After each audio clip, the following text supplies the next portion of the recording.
back to Andre the Entertainer. Can y'all see this? See that cloud rising there? We just heard a big bang just a while ago. It's about shook the house. I thought a tree had fell on the house. Well, we went around the house looking, thinking the tree done fell on the house. Looked across the street over here, down the highway where Mississippi Chemical, used to be Mississippi Chemical. Look at that cloud rising.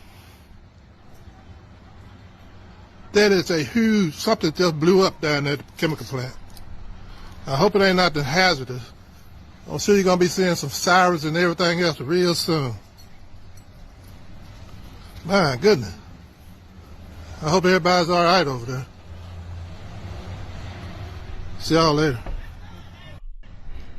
Hey, y'all. What? Yeah, guys. So that is a chemical plant explosion over inside of Mississippi. That ended up happening yesterday afternoon, and immediately following the chemical plant explosion going into the evening time, then we also ended up having a car explode over inside of New York City. And all of this is a Chinese national ends up getting arrested for stealing. All right. How do I want to say this? Stealing chemicals and stuff like that over here in the United States of America. So the real question is, like, what the hell is going on? Because this is not like it's the first explosion that we've seen at some of these different plants. I've seen you guys make these comments in the comment section before, but we have had quite a few of these going on across the United States of America. Now, as a result of that, you ended up having a big ammonia leak that ended up flying out of that plant. And it just basically the winds ended up carrying the gas all over the city. Still waiting and looking for some of the updates on that. And meanwhile, as all of that crap is happening, we also have the issues with what's going on in New York. A lot of people are complaining about Mamdani and what's happening with him. And Trump's even came out and said that he wishes the guy the best, but he doesn't think his communist plans are going to work out. But people over inside of New York are celebrating. Can't believe to actually say this, celebrating the socialists that they ended up electing over inside of New York. All right, y'all, the Islamic Caliphate in New York starts now. That means we are all converting to Islam. I've already got one friend converted tonight. So the lines to begin conversion will begin tomorrow morning, bright and early, 8 a.m. There will be mosques being built on every single block. But in the meantime, start outside my door. I am happy to help you convert, happy to be there on your journey. If you'd rather do it with somebody else, totally understand. You have to be safe, you have to be comfortable. But I'm so glad to have you, my brother. Wow. So now that Mamdani is elected, I guess the entire city is going to convert to Islam, which might explain this next video. Extremist, Islamist, fundamentalist, I would only vote left. Why is that? I saw them as very stupid. I would fear the conservatives, because they come with principle. That's not someone they can brainwash. But the left, I know they have no values and no principles to begin with. I dare you to find one Islamic extremist that votes for Donald Trump. Never do it.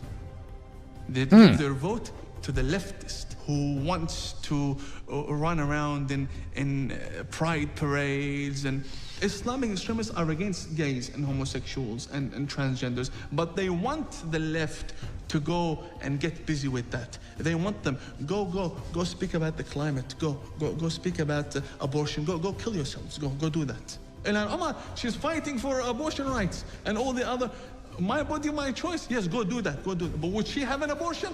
Never. Never. Would she kill a Muslim in her stomach? Never. What is the fundamental? And that, ladies and gentlemen, is the big problem with what's going on. And because of that, let's just see how well that's turned out over inside of New York, because I got a feeling it isn't turning out so freaking good after all. As a matter of fact, I know for a fact it's not turning out good, because here's a dang car that exploded over inside of New York City last night.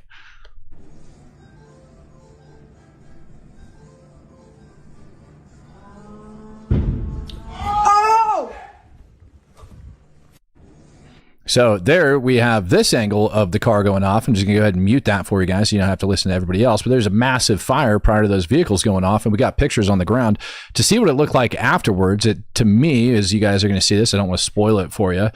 Ended up pulling it out. There's a bunch of people that are actually quite literally stating that this is Muslims celebrating and everything else. But I'll let you know my opinion as we go through the crime site here in just a second.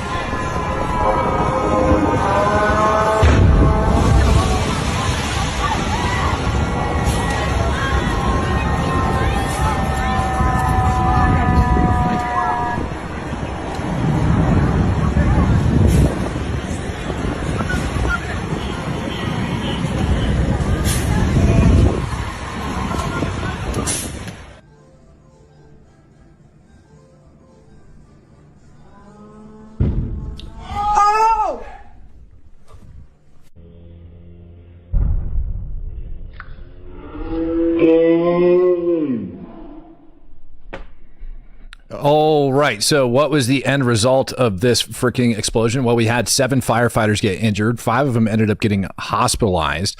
And all that, again, took place over inside of New York last night. So when we go and we take a look at the actual crime scene and what happened, give me a second. Here we go. Here's your crime scene photos of what actually went down over there. It looks like a large van was on fire along with cars. Now, cars burn very, very hot. So what I'm looking for here is signs of some type of an actual explosion, like something that leads me to believe that something ended up detonating. And what I'm looking at right here is this roof of the van. You guys see how that roof of the van is peeled wide open? And we go back over here. You had a bunch of trash that was on fire. Whoever it was, it said, yes, there was a huge trash fire. You are absolutely correct. There was a very big trash fire. We go over and we look at this car. There's no real sign of detonation within that car. I'm kind of a little bit upset that we ended up not getting everything else. But you guys see how this trash is all the way in the back and you still have a lot of plastic that's not melted. That tells me that this isn't what actually started the blaze. So it wasn't the trash that started the blaze, because you still have a bunch of trash bags over here that are not even like close to being melted. You do have a bunch of melted crap that ended up catching fire, but this car is completely and totally burnt. So that means it started from somewhere else. And when we look at these photos, here you have the hood that's opened up and peeling back, tires that are off. That's likely because the firefighters had to crack the hood open in order to put that fire out. But, and again, there's your plastic bags. But this is the part that's kind of concerning to me, because we ended up having in New York City years ago a vehicle that had a bomb inside of it, and it ended up not properly detonating. Now, for those of you guys who do not know this, explosives burn really, really, really well. All right, depending on the type of explosive that it is, it can burn really good. Now, if this was an ANFO charge or a ammonium nitrate charge, all right, the common ones, like picture the Oklahoma City bombing, we would not see any vehicles right there. Like those whole things would just go off. Now, however, if we ended up having ANFO inside of the vehicle, it might be a little bit different. And I'm going to have to excuse myself. I said the roof on this thing was peeled open. It's not. What we actually see is like the back door on this thing is like busted open, but the inside of it is completely and totally charred out. So we don't really see any huge signs of a detonation. But my main concern here when we take a look at this is the amount of fire and how hot that sucker was burning. So what legitimately started this fire? And it is possible, just so you guys are aware, it is possible that the fire started in the back of one of these vehicles. It is possible at this time that there could have been some type of explosive precursor in there and that ended up getting lit on fire. It's also possible that you just had some meth head running around the street with lighter fluid and ended up lighting a couple vehicles on fire.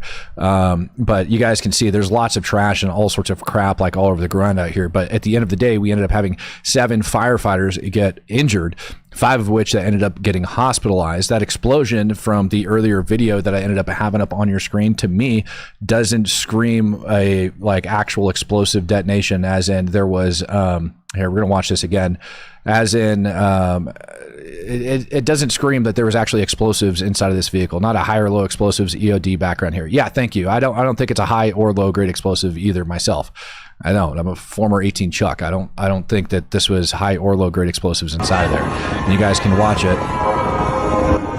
You guys can watch as this fuel goes off. Then you see like that flash and you see the fuel shoot out, and this big fireball, to me, is very reminiscent of like a fuel explosion. So my guess would be that you ended up having like the pressure and everything build up with inside the fuel tank from the vehicles being on fire, and then it ends up coming out, and you guys can see where it starts off small, and then you have this huge fireball that continues to like roll and burn into the sky. All of that tells me that it's fuel going off. So do I think that there's explosives inside of that vehicle? Probably not at this moment in time. Question as to what started it, why this ended up happening, and where it came from. All these are very valid questions. This is a gas explosion. Thank you. Let's see. I love having vets in the chat, man. I love being like you, because you guys are able to back me up on this crap, because I'm not kidding when I said that people are actually claiming that this is like terrorism and violent extremism, which is why we run this channel. It's been 24 hours. I don't know who Lozy BX here is, but it has been 24 hours since the anti-white, anti-American Muslim mayor was elected. This is Muslims celebrating. A car has exploded and firefighters have been injured. Muslims also have been around New York pulling down American flags and burning them. This is Islam. I don't see anything here that points to terrorism. I hate to say it. Well, actually, no, I'm happy to be able to say that. I do not see anything within this video that points and tells me that it is terrorism. Neil Russell says Mamdani already day one asking for more money. God, I don't know, New York. Yeah, that's true. He has been doing that.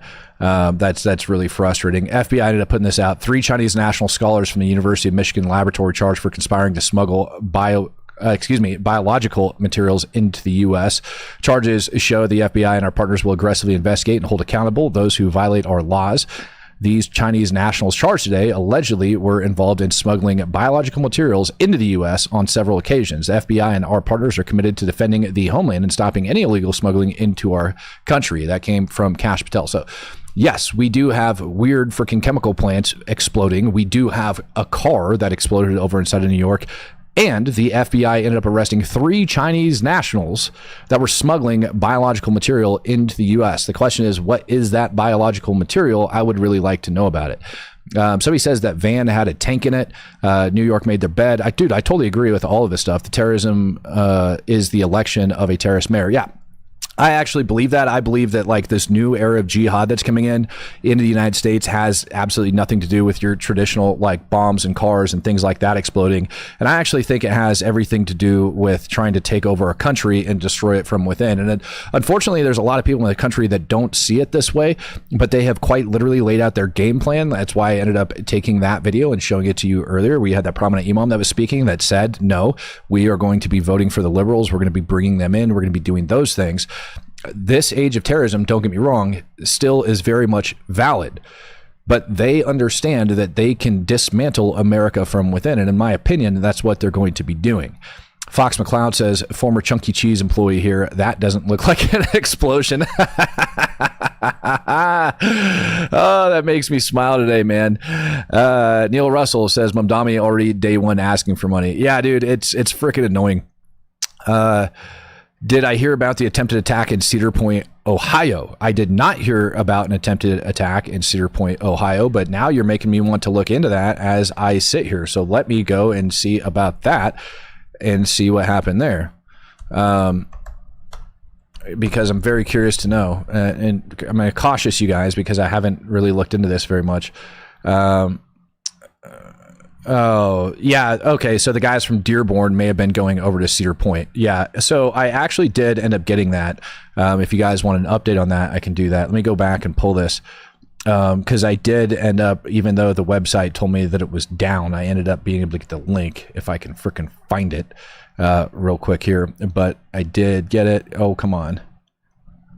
Work. Really? Why is that link not? Oh, you know what I ended up doing? I ended up downloading it, so I'll have to email. I'll tell you what. I'll get that up on your screen for you guys. Give me 1 sec because I did end up pulling it. Oddly enough, the website for the link that I have, and this is what's really annoying about this government shutdown, as you guys can see, it says page not found as I go to pull it up. But I was able to grab and steal a copy of that. So let me get this emailed over to myself real quick. That way I can put it up on the screen for you guys because I want you guys to see this. But I do, in fact, have the report for those guys that were over there. This would be them. Let me see if it'll work. Send it. And I can get this up on the screen for you real quick. Those guys from what do you call it? Dearborn, yeah, and the attempted attack over on Cedar Point, they got a buttload, and I mean a buttload of ammunition, rifles. There's pictures of them training, doing all sorts of stuff. So it definitely looks like they were planning on setting up a very large scale freaking mass shooting event over inside there. And that's something that I've also been concerned with over here in the United States of America. Come on, mail, work. Well, we'll get there here in just a sec because that's not even opening right now. But yeah, they were planning a very large scale shooting. I was able to look at the documents and everything that the FBI had actually had up on the screen for that. The Dearborn terror plot suspects might have been planning an attack at Cedar Point. FBI suggests that the Dearborn terror plot suspects may have been planning an attack. 3 people are facing charges in connection. And yes, they are tied up over into ISIS. They are charged with conspiring to provide material support to ISIS and having firearms that would be used to commit an act of terrorism on behalf of ISIS. In the criminal complaint from Wednesday, the one that includes all 3, the FBI outlined information that suggests there may have been a planned attack at the popular amusement park in Cedar Point. That wouldn't surprise me at all. And it's really freaking disgusting that they're like doing this stuff, and Americans are just blind to everything that's happening. I don't understand it. I wish I could tell you, but I mean, it's just is what it is. Why people act the way they do is beyond me. People inside of New York are actually fleeing down. 50 Cent ended up packing his bags and getting out of Dodge. I can't remember where, like he's heading to Louisiana or something like that because he's tired of all this crap. But realtors over inside of Florida are now saying that they're seeing a huge influx of people flowing out of New York City and wanting to get the heck out of Dodge and go down to Florida. Okay, y'all, I'm not going to lie. I did not think exactly this was going to happen. I thought this guy was going to win in New York City. I thought that our market was going to pick up, but I didn't think it was going to happen like the next morning. I'm like, okay, my sellers like settle down. I don't think they're just going to come, racing down and, from New York City, but it's, I don't know. I don't even know what time it is, 3 or 4 o'clock. I've literally been on the phone since 7 a.m., nonstop back-to-back calls. I had showings scheduled for listings that haven't had showings in a month. And I'm not apologizing to Nick Fuentes. He can take his hurt feelings report and file it at the Department of I don't give a fuck. He supports Hitler. He praised Hitler. That's not okay, and it will never be okay. And yeah, I was wrong because it literally turned on like a light bulb, literally blew off like a firecracker, and the post-socialist New York City political market is here on our shores in Palm Beach. Welcome. There you go. Overnight, real estate market started getting phone calls from New York. People are running the hell away. And the governor of Texas, Greg Abbott, ended up saying that he's going to have a 100% tariff, all right, on anybody that is trying to move and make it their way down into Texas. I would assume that would be for all of the business and stuff that are going down there if they're going to try exporting things out of Texas, which for those that don't know, Texas has like a very robust economy within itself, which is really, really good. And something that I find that's really, really good, in my opinion, which we're about to see, which I'm going to show you guys this in just a second while we're talking about domestic terrorism here in the United States. Super Elite 2700 says Mamdani is a 12er and has deep ties to the Iranian regime. After all of you fight for, it comes down to this: downright effing depressing. Yeah, I agree with you. He has a song.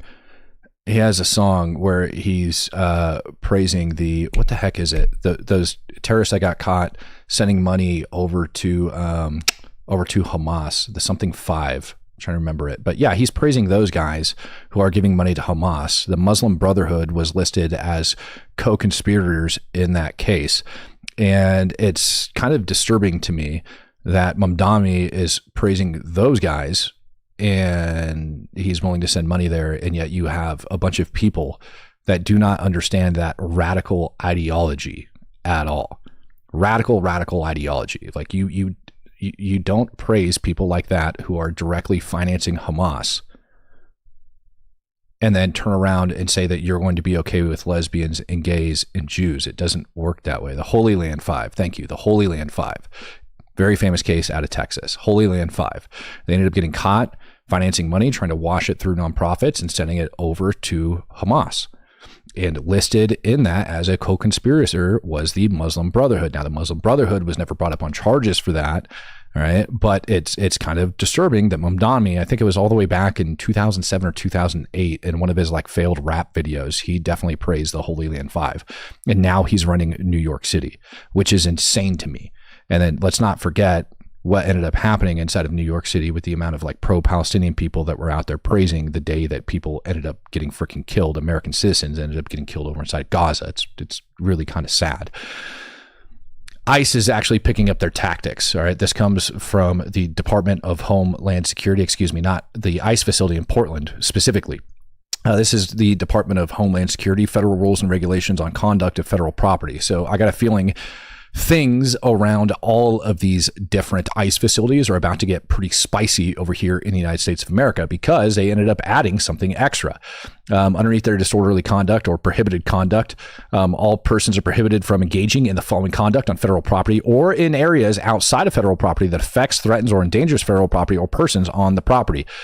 Now, they have disorderly conduct, which they clearly define, but they added wearing a mask, hood, disguise, or device that conceals the identity of the wearer when attempting to avoid detection or identification while violating any federal, and this is where it gets good, state or local law, ordinance, or regulation. What does that mean?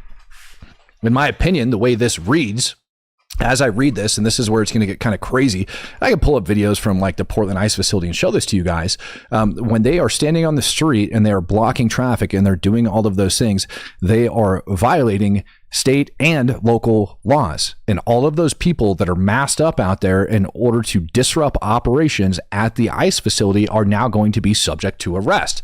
That is the way that freaking is written. I mean, I read over it about half a dozen other times trying to make sure that I'm accurate on this, ended up dropping it into AI and everything else. But I think the big problem that they're going to end up, like the big hurdle that they're going to end up having to go, is they're going to have to actually show how it ends up falling into prohibited conduct.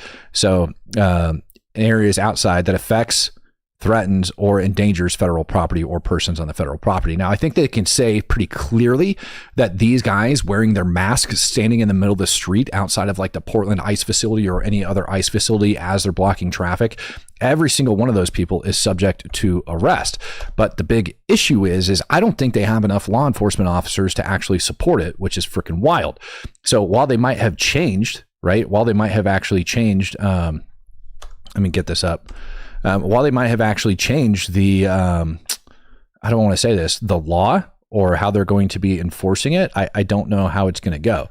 Now, they ended up posting, apparently, like new rules directly outside of the ICE facilities to let other people know that this is going down.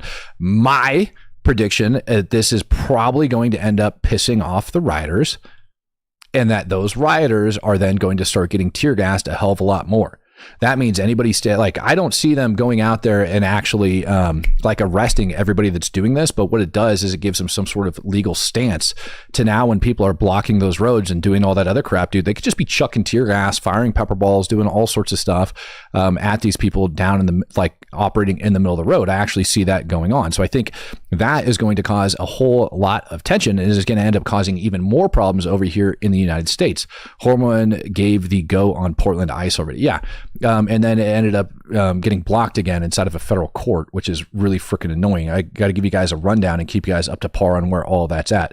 Meanwhile, we've got people that are lying about what these ICE officials are doing. It's not just a couple freaking protesters that are standing outside. Now we have a bunch of congressmen and congresswomen and elected officials and everybody else that's lying. And one case in particular that ended up hitting the news yesterday is this one. I'm going to let this lady speak, and then I'm going to end up showing you what actually happened.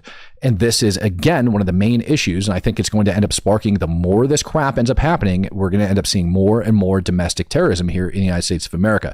And when I say the more this stuff is happening, I'm not talking about ICE doing their job. I'm talking about politicians that are flat out lying about what it is that ICE is doing. There were children in the building. There were babies in the building. They came into the building understanding it was a daycare. They did not have a warrant. My name is Maria Guzman. I am, as the representative said, a parent at Gallito del Sol, and I am a proud daughter of immigrants of this country. And what has happened today is a violation of our rights. It is a violation of these children's rights. It is a violation of these teachers' rights who have a right to work in this country. What they are doing is terrorizing our community, terrorizing our culture, and it is absurd and horrific that they have now targeted our daycare centers. Are folks not concerned about this? This is horrific. They have crossed a line. Our schools, our libraries, our churches should be safe places for our children. As parents, what do we tell our children? That those who are in law enforcement are folks who they should be scared of? How is that okay with folks who are watching this? If they are coming after all of our children, we all need to activate and ensure that this is something that does not continue happening. And we need all of you who are not part of this community to join us. Say it with me. Insurrection. Insurrection. I do believe that is exactly what's taking place here, because these people are quite literally lying about what ended up taking place. It wasn't that this individual ended up just bolting into the frickin' ICE facility. It wasn't that this individual ended up getting, how do I want to say, targeted inside of a daycare while she was at work. That's not what happened. That's not what ICE is saying what happened.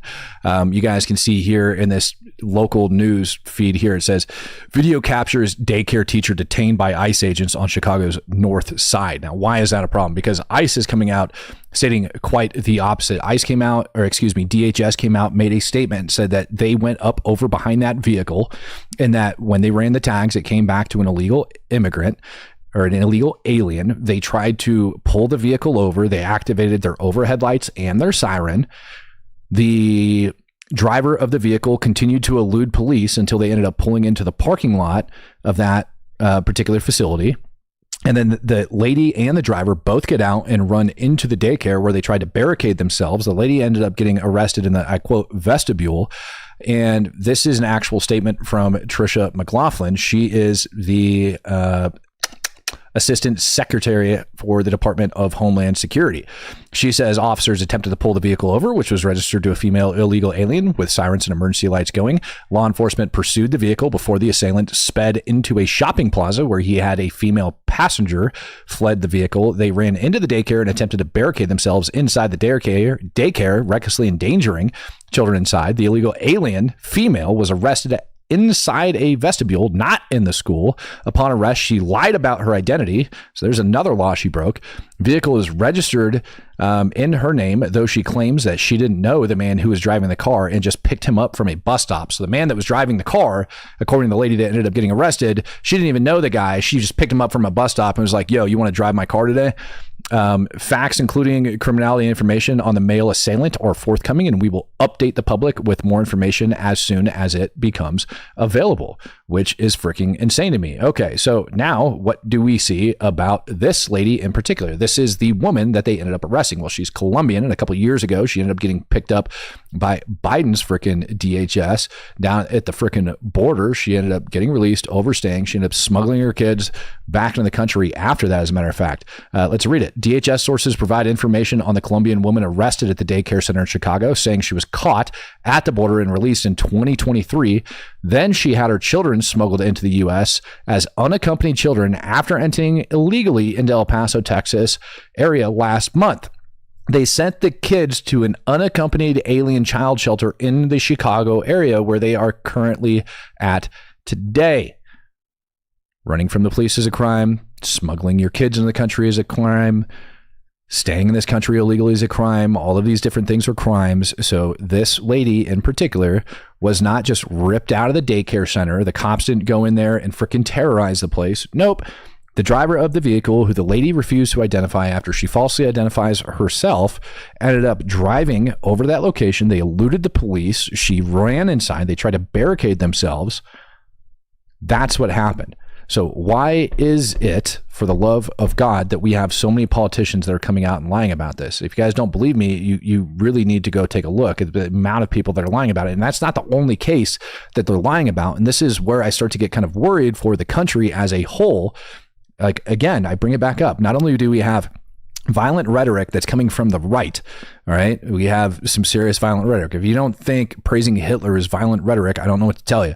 Not only do we have violent rhetoric that's coming from the right, but we're also seeing it on the left where they're trying to claim that all of this stuff is garbage. There's another case where they're trying to say that Border Patrol agents ended up ripping a father away from his children and endangered the child and all of that other crap over inside of Cypress Park, Home Depot. And they said that they ended up driving off with his 1-year-old daughter who was in the back seat, but he was luckily able to get reunited with his family. Then we have to go over to the United States attorney, the first assistant U.S. attorney for the Central District of California, and that they said is the U.S. citizen threw rocks at Border Patrol agents and had a loaded firearm. Dennis Orlando Quinones was arrested and charged with unlawful possession of a firearm by a person previously convicted of domestic violence in violation of 18 U.S. Code 922G. Not sure why this is so difficult for you and other reporters to understand.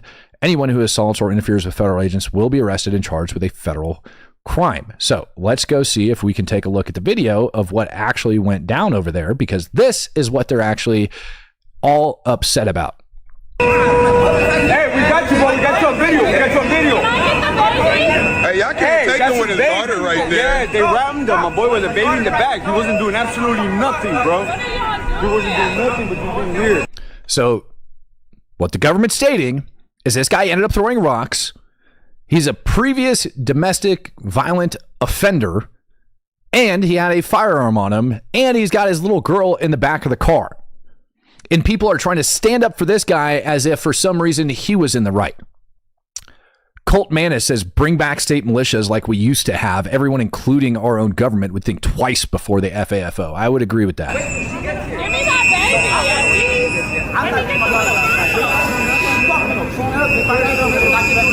Hey, you should allow the family to come get the baby, bro. That's child endangerment. That's child endangerment. That's child endangerment. He's telling you to back up. Just back up. Bro. That's child endangerment, bro. That's child endangerment, bro. She's doing her due diligence job. You don't have to say no. I see the comment by Snarf that says, or I'm sorry, it wasn't. Where did it go? Where did it go? Somebody says, oh, yeah, there it is. Yvonne Munoz, whatever, says throwing rocks. Wow, how terrible. It is terrible, as a matter of fact, depending on how fast those vehicles were going. Well, hell, if those vehicles are going any real speed, yes, that can kill somebody. If people are actually standing there and he's throwing rocks at those people, yes, it can absolutely kill them. Rocks being thrown at people, deadly force all day long. It's not okay. It is very likely to cause serious bodily injury. All right. It is assault. Make no mistake about it. So he is assaulting federal officers. So it's funny how people sit here and they go, oh, throwing rocks, that's just not a big deal. And that's the same thing I hear across you freaking nut jobs all the time. Throwing rocks. Oh, not a big deal. They're not illegal aliens. They're just undocumented immigrants. Dude, why are you trying to minimize the law and the seriousness of the crimes that are actually coming out of here? Why do you not point out the fact that this man is not allowed to have a firearm because he likely beat the shit out of a woman and he has a gun inside of his car? And while he's throwing rocks at the cops, he's got his, what, like 1-year-old freaking child in the car? What the hell is wrong with you people? You guys think that's okay to take your child over, throw rocks at freaking like cops with a gun in the car as a domestic violent offender, and then come back and be like, oh, it's not a big deal? That's exactly why the right's pissed off at you guys. The same reason the left is pissed off at the right, because Nick Fuentes types. Tom Bone says, remind me again what it was that David used to kill Goliath. Oh yeah, that's right. It was a rock. Bingo. And he also used a sling. You know what I mean? However, a rock is freaking dangerous, whether you like it or not, man. Do your job. You don't have to send that to her. Baby in the back, bro. You're gonna be right behind her. Yeah, bro. You gotta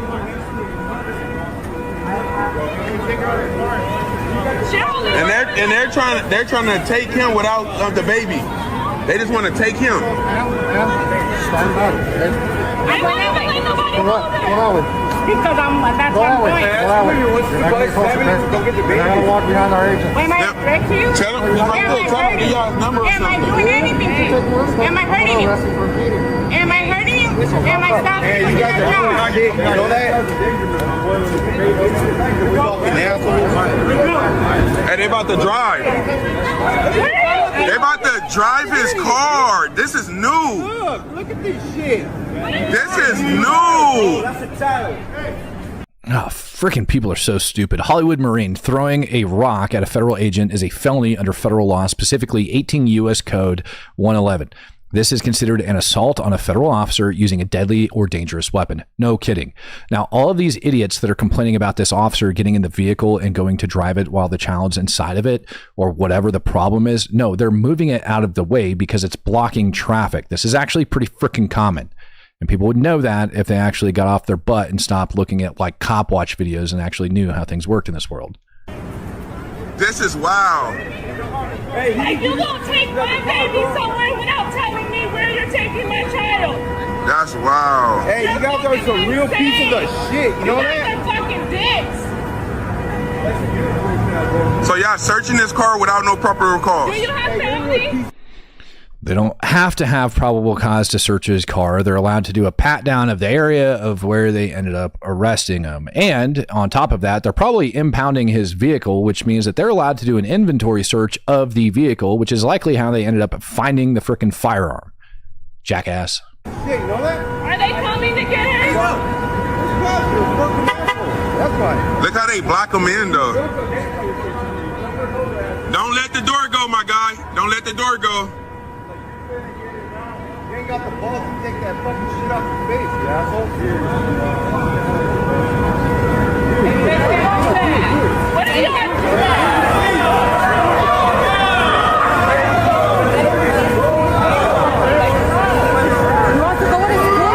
Drop down. Drop to your knees. Drop to your knees. Drop to your knees. Fucking asshole, dude. Real beat. Are you serious? Motherfuckers. There's a baby in that car, dude. You got no fucking heart. You know that, dude? How can you fucking sleep at night? You have your own fucking child. He has his own kids, bro. You don't do no shit like that. The fuck is wrong with you? Fucking asshole. That's some dickhead shit, bro. You fucking dick. That's some dick. And then look how they blocked him in. They blocked him in with the baby right there. They crashed into him. You're even supposed to fucking be here. Your damn self. You look Mexican. You go He's Mexican. He's Mexican. He's a Mexican. Like, half my problem with this crap is how stupid the general public is, who has no idea what's going on, and they're just assuming the worst out of every single thing that's happening here.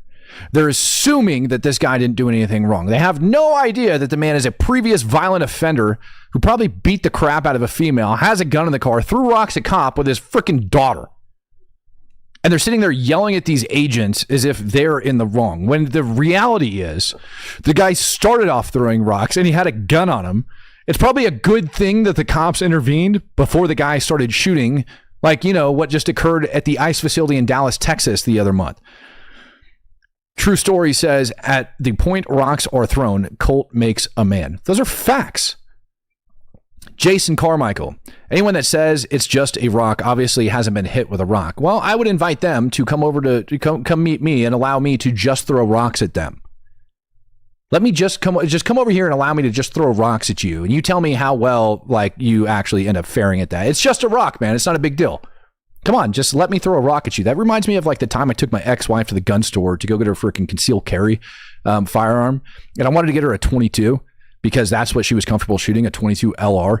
And so obviously I'm looking for a wheel gun, something of that, because 22 is very unreliable. I want a single action, double action, something that's just going to crank rounds off. And the guy's like, what are you getting this gun for? And I was like, she needs a concealed carry firearm. And he goes, well, you can't do that with a 22. And I was like, why not? How many rounds does it hold? He's like, well, 10. I'm like, cool. He's like, well, you can't put a man down with a 22. I'm like, yes, you can. It's like, she knows to pull the trigger until the dude falls over. And then you stop. And he goes, well, if you're going to do it that way. I was like, what other way is there to fucking shoot somebody, man? By the way, would you want me to shoot you with a 22? Probably not. Why would you it's the same principle here. Would you want me to hit you with a rock? No, I don't think you would.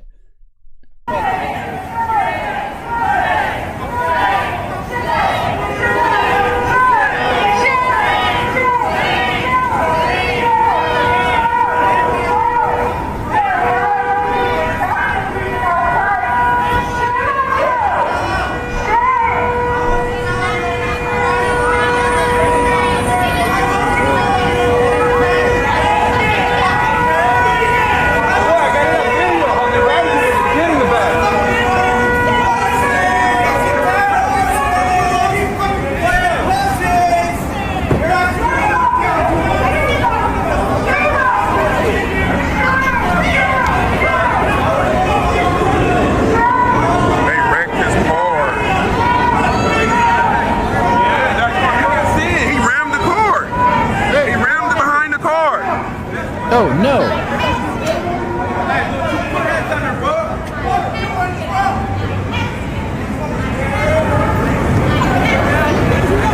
Hey, you know they all just bodyguards, right? They're like fucking, what's it called people? They're not real cops. None of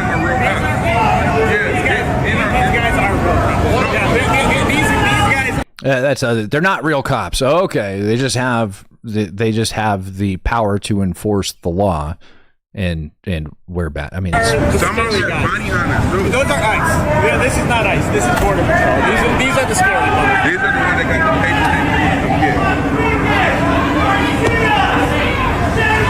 and he's about to drive off with the kid. That's crazy.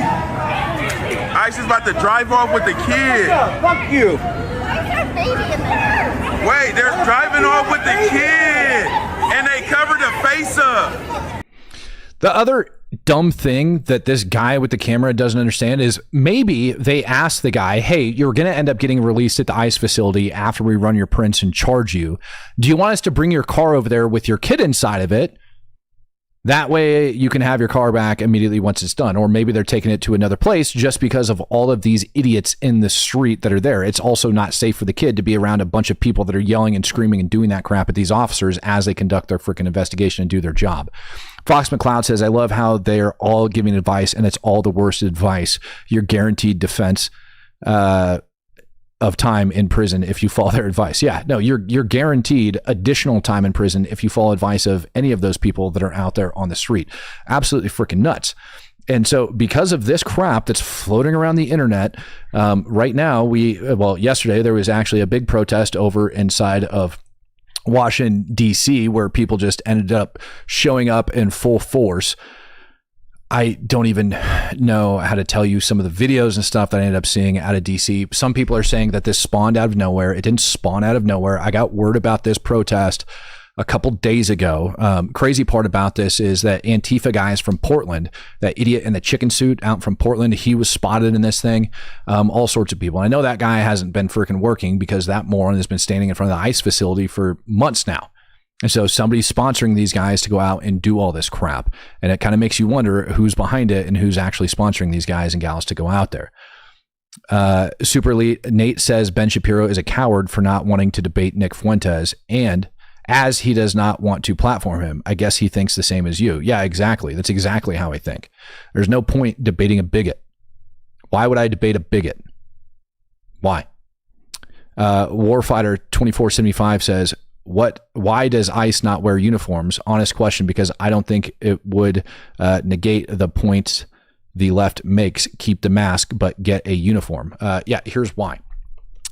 This is just my opinion on it. I obviously am not in ICE. I don't know the directives that they have, but listen, they're not on the street constantly running around in full kit, but what they are doing is driving around with their gear and stuff like that on. And before they go to make an arrest, driving around and all of that stuff, before they go make an arrest, I got a feeling they're throwing their gear on. Currently inside of the United States, you have a bunch of people that are following these ICE agents around, where they're going, doxing them, dropping their freaking locations, all of that stuff. And it causes a huge danger, right, to those ICE agents in general. So they can't do that. I wouldn't want to do that if I was them. I would leave my gear in the car. I'd wear civilian attire, and then I would go. It's a much more low profile for those guys and gals that are moving around. That way they don't get doxxed going out, and then throw on your gear and go handle business. That's my assumption why they're doing what they do. It's like, why do SF guys not constantly wear uniforms, you know?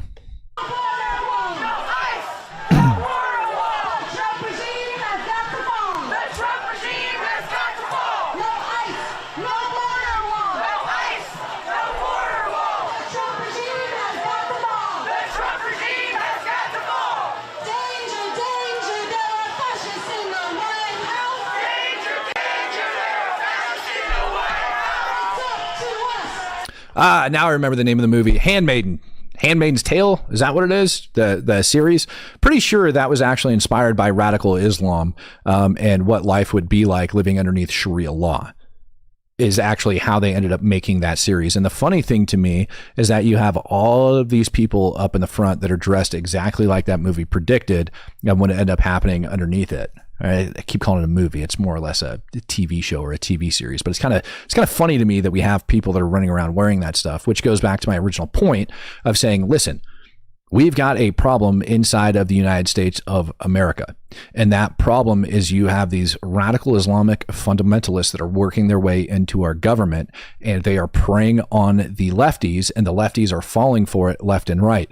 That is causing people on the right side of the house to lose their frickin' minds and become even more ridiculous than they have been in the past. And so now we have this like clash, in my opinion, that's about to be taking place over here in the United States. Stuff like this is just the beginning, ladies and gentlemen, and it's only going to get worse. There's a lot of people, there's a lot of powers that be, in my opinion, that are organizing this crap. And the obvious way to know about that, like I said, is Chicken Suit Guy. How did Chicken Suit Guy get the funding to go all the way out to Washington, D.C. for this stupid protest?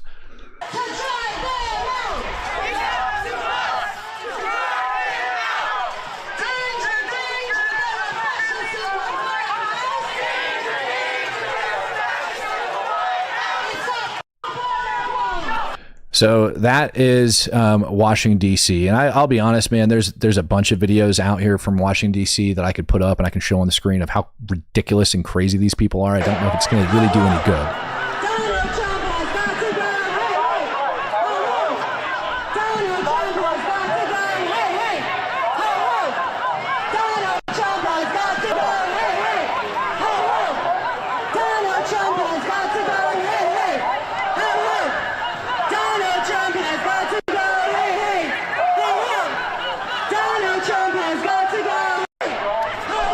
Trump's got to go. There was actually somebody that I spotted in a video today that was out there in this protest, transgender, identified as transgender apparently, with blood all over their face, that said that they like to eat the rich. Elon Musk is somebody that they like to eat. And here, again, we see their little furry, funny little costumes, but I wasn't aware of any real violence that ended up taking place at this protest over inside of Washington, D.C. yesterday.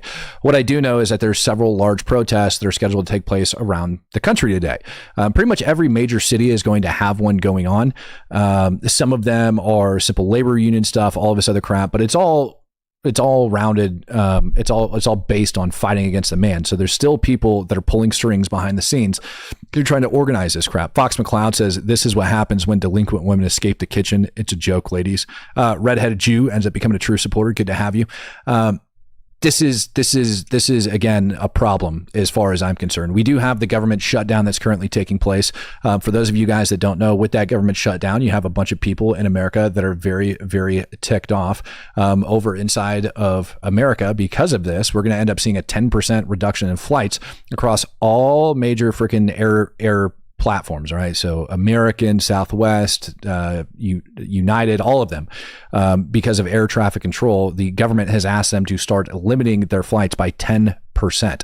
So starting this weekend, you're going to start seeing a lot of different flight delays and everything else as the government shutdown continues. It is my opinion, as I look at the stupidity that's going on across our country, that we have politicians that are pushing in order to keep I don't want to say this, that are pushing to keep people, number one, hungry, and they're both on both the left and the right. So we have the food stamp crap that's going on. Then we have all of the ICE crap that's going on. Then we have Mamdani. Then we have all of these other like radical politicians that are starting to come in. And we have politicians that are complaining about what ICE is doing and flat out lying to the general public. And so we have all of these issues that are going on inside of America. And all I can think about is abso-freaking-lutely, you're going to end up having a lot of violence in this country really soon if it doesn't get under control. Super Elite says, Nate, VFT thinks he should. The guy is going dark. Who, Fuentes is going dark? I don't think Fuentes is going dark, or Ben Shapiro. The Polish drunk says, by Ben not debating Nick, he's allowing him to spread his narrative unopposed. Not a good look for Ben. Look, people that are supporting, I disagree with that. All right, because I didn't even know that Ben Shapiro is up to debate him and he doesn't want to do it. I have the same belief. There is no point to platform that man. The people that follow Ben are not going to listen to a dang word, all right, that Nick ends up coming out with.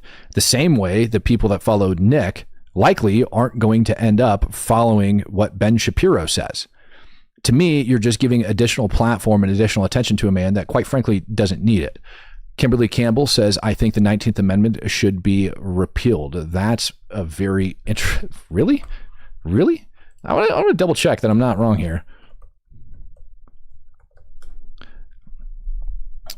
Yeah, that would be I'm not wrong. Okay, granting women the right to vote. You don't think women should be afforded the right to vote. I tend to disagree with you on that. I think women should have a right to vote. I don't know. I would like to say that there is a chunk, and the problem is, no matter what laws we make or how we end up taking them and turning them around, that somebody is always going to find a workaround or a different way. And if we go to repeal the 19th, number one, that's going to look absolutely horrible. People in this country are going to be super pissed off. And that's just going to cause more freaking crap.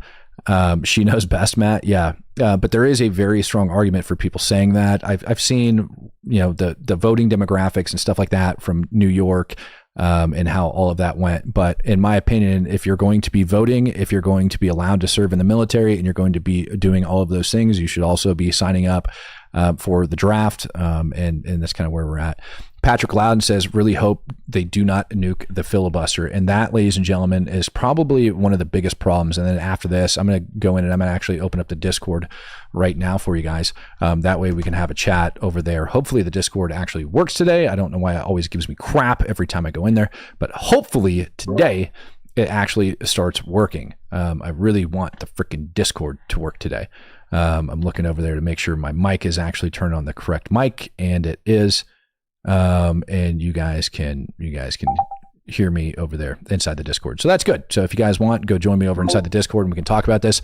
But yeah, what the heck was it? You guys talked about the nuclear option, right? A nuclear option ending the filibuster might be a good idea. I look at it as it could be bad. I think they might end up doing the nuclear option like regardless. Now, I ended up asking this question as everybody's coming up, and I actually do truthfully want to know what the answer is to this, or what you guys think about this, or a topic for the Discord today. I want to know what America First means to you, because I ended up getting 1,000 different responses to this. I'm going to go over some of them. If you guys are in the Discord and you can hear me, please do me a favor and put in the chat that you guys can hear me.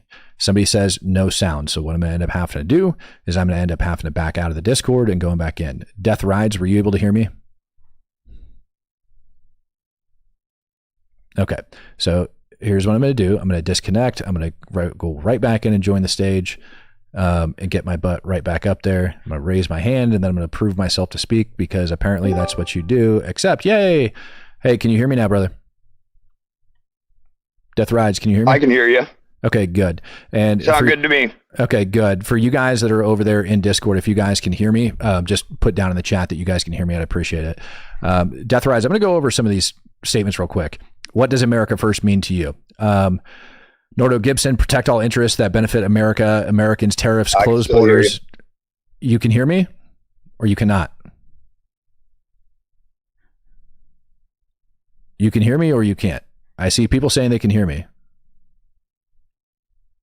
Death Rides. Can't hear him on Discord. All right. So I'm going to go over it, and I'm going to open up this chat over on, I'm going to open up this chat up over on X. I don't know what's going on. I'm on a Discord. delay, Matt. It's not you. It's people in the chat section are saying that they can't hear me. I'm on a delay. Okay. I understand that, but I've got to move this chat over to X though. So what I'm going to end up doing, because that's not working, is I'm going to actually open up a space over on Twitter. So if you guys want to actually take part in this discussion, you're more than welcome to. So I'm going to go ahead and do that so that you guys can jump in and we can have a discussion, because I know you guys want it.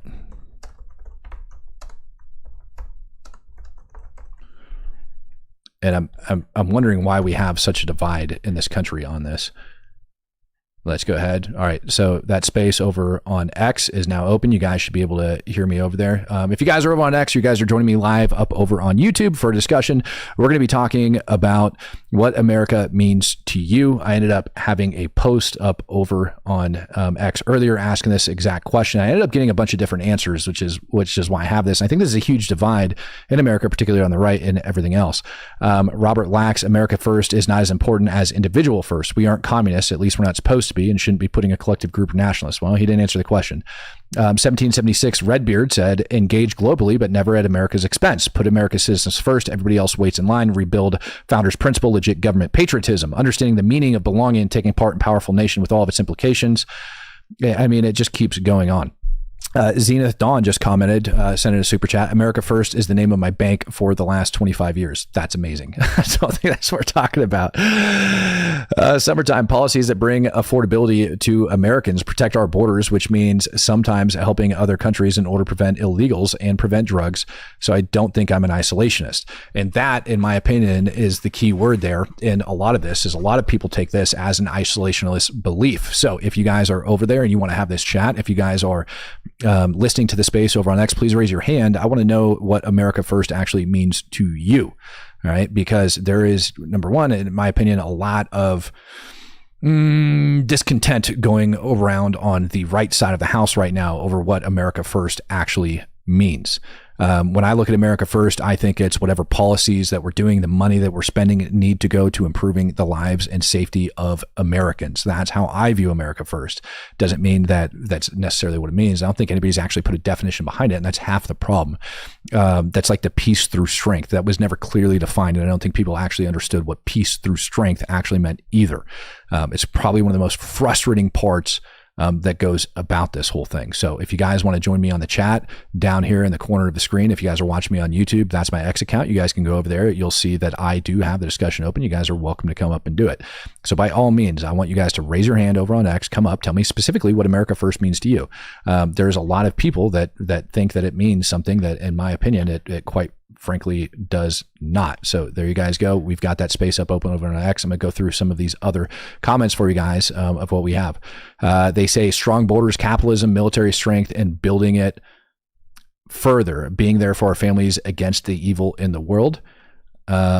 Rachel Wood says focusing on American citizens and not other countries.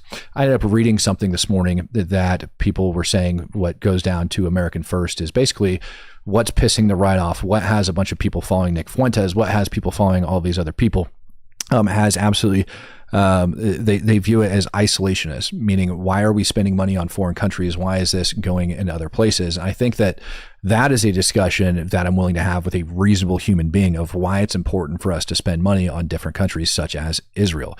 And I just see it right there. Kojak 635 says, stop sending money to Israel. I kind of tend to disagree with that, and I can actually validate that and quantify why I think it's a good thing that America spends money on Israel for the safety of U.S. citizens. I know there's a lot of people that don't feel that way. But I think part of that goes down to education and actually explaining to people where that money actually goes and what the return on investment that we actually get, which in my opinion is not only do we save U.S. soldiers' lives, but we also end up like beating terrorism to the ground. Castle, what's up, brother? Hey, Matt. I thought I'd just give my 2 cents. Even though I'm a non-American, I live in the UK. I thought it'd be interesting to give an outside perspective on what that means. So from my perspective, it would be putting, yes, the people of your own country first and foremost, so that you have a country to uphold. If America wants to be the beacon of the world, as it has been for the past 80 years now, then it has a responsibility to uphold, and that's to be pretty much the strong man of the world. But that doesn't necessarily mean that they have to all the time. I get where Trump's going with getting Europe to do their own thing, you know, getting Europe to basically, all right, enough's enough. You need to defend yourselves now. Agreed. Because we've stretched. America is big, but it can't like control the world, like every inch of the world. It can't. No matter how people like to think about it, America is not like the empires of old. It's very much a soft power, is what I've noticed with America. Even though it has the most hard power in the world, I've noticed America is very, very strong in their soft power. However, that's been weakening over time. And what I see as America First is trying to strengthen that soft power through the idea of what is it? American identity, which has been weakening over the past while, which I've seen in the last few decades. American influence culturally, politically, and by that I mean like internally and externally. Sorry, I meant in America and outside of America politically, as well as just economically as well. That's a huge one, the economics. I mean, the world's currency, most of the world's countries are backed by the American dollar, which if that flops, most of the world would flop. Most of the world would completely flop too. Correct. Which is why Donald Trump said if you're going against the US dollar, you're attacking the American dollar, you're going to war with the US. And like we have the ability to influence other countries, just like other countries have the ability to influence the United States. And there's a lot of people that are seeing what's going on around the world and wondering, how does this benefit America? And unless people actually get fully read onto a situation, you know, they're just not going to understand. If I bring up Ukraine, for example, and I say, yes, America needs to continue to properly fund Ukraine and make sure Ukraine gets the weapons. Donald Trump, I think, worked out a decent deal for making sure that happens when it comes down to Israel. Why do we do that? Now, do I think we should be spending money over in Africa to advance LGBTQ ideology? No. That serves zero interest for the American people. But when we're talking about protecting the US dollar, which actually protects the world as a whole, absolutely. I think we should. When we're talking about attacking terrorism, which protects U.S. citizens as a whole, yes, absolutely. I think our money should be going to that. And so it's just a little bit difference in opinions as it goes. Sterling, kind of curious what you got to say. Hey, Matt, can you hear me? Yes, sir. Hey, so I live kind of in the next town over from where that fertilizer plant exploded. Oh, yeah. Called CF Industries. As far as we're tracking, that there were no casualties. Thank God. Everybody was treated on site, and they're kind of like in the process of investigating on what's going on and everything.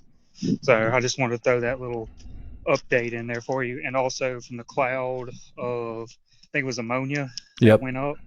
There's been no reports of anybody, getting sick from it or anything like that, or being hospitalized due to that. Really? Yep. Whoa. That's a miracle. Yep. So I just wanted to give you a little bit of update on that. Like I said, live in the next town over, got some connections that know people that are up there working at that plant and everything. So that's kind of like what I've heard. Well, that's a good thing. Well, thank you for bringing that up, man. I really do appreciate that. Thank you. Yeah, man. No problem. Yeah, have a good one. You too, brother. Daniel Jackson. Is it Daniel Jackson? Is that who it is? What you got, brother? Yeah, that's me. I just wanted to say, Scripture tells us that nobody knows the date or time of his return, not the angels, not the Son, but only the Father. But that we would recognize seasons, brother. And I'm telling you, this has got to be the season. I see everything that's going on around the world right now, and everything screams to me that we're getting close. We're getting really close to his return. That being said, I feel similarly to you. I feel that supporting Israel is a good thing. I think that going and helping the Christians in Nigeria is a good thing. I believe I didn't really like everything that went down with Ukraine, but because we stuck our nose in it originally, I feel like we have a responsibility to help them. So, yeah, and with the dollar, like you said, the world really depends on us a lot. Yeah. And in order for us to be there for the world, like everyone else wants us to be, that we need to make sure that dollar stays strong. Yeah, I would agree with that. And I mean, how do you view America First agenda, though?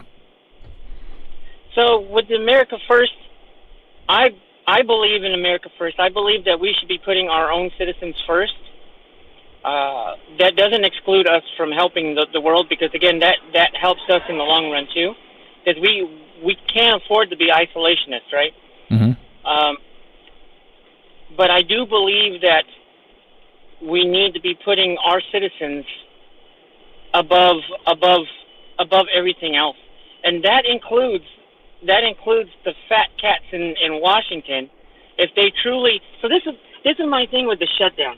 It's like, okay, so the left is using us as leverage against the right, but if the Correct. right really cared, the right would be like, okay, well, I'm going to take half of my paycheck for this month, and I'm going to donate half of my paycheck to the workers, to the essential workers, to the military, to the air traffic controllers and stuff like that, right?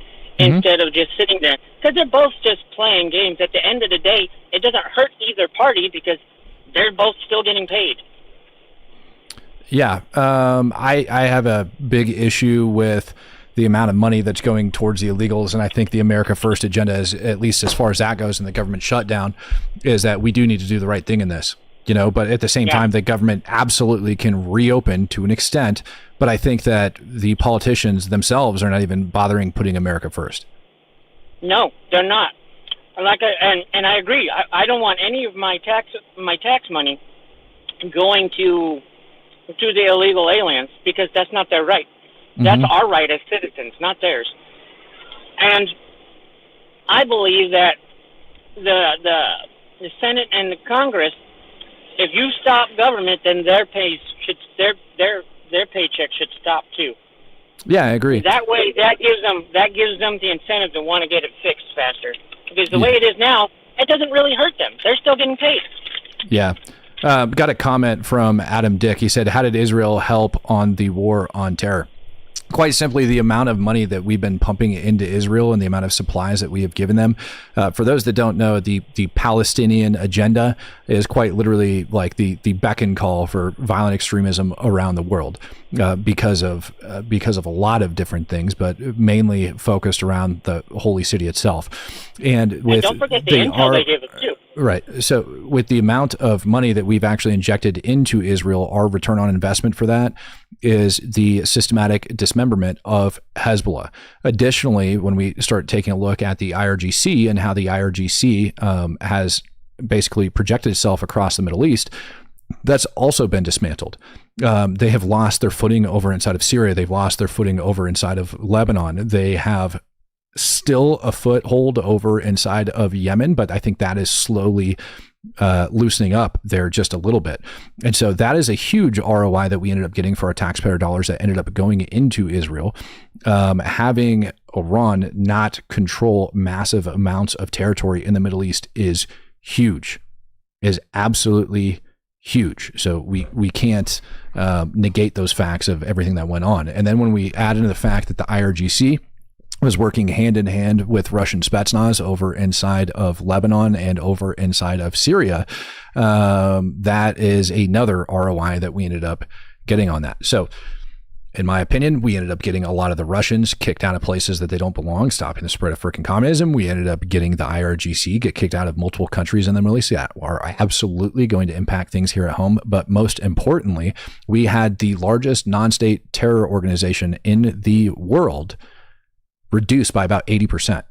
And that's not a return on investment that you're going to get anywhere else. And we didn't have to waste a single American life in doing so. Well, that's not actually true. We did end up losing Navy SEALs over off the coast of Yemen, and we ended up losing 3 U.S. service members over inside of Jordan inside of an attack. But other than that, we haven't lost anybody. So that's a pretty big, huge return on investment as far as I'm concerned for our money goes and acting against terrorism. Bringing up a new speaker over here. Give me just a sec. Tuck, what you got, my friend? Yeah, I think we forget that where Israel sits geographically and how critical that little strip of land is. It sits at the nexus of the Mediterranean, the Red Sea, and the Stands. And whoever controls that little strip of land controls trade. I mean, if they can effectively do it, controls trade through those areas, controls large natural gas fields, and it stands as the barrier between the Islamic world and Europe from just like a geographic physical perspective.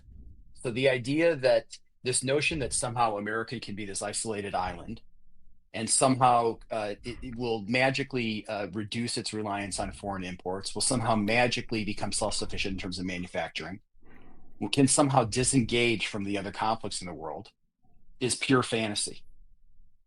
Do you It's think what our brains do naturally. We try to take complex situations and try to simplify them without regard to how realistic those simplifications are.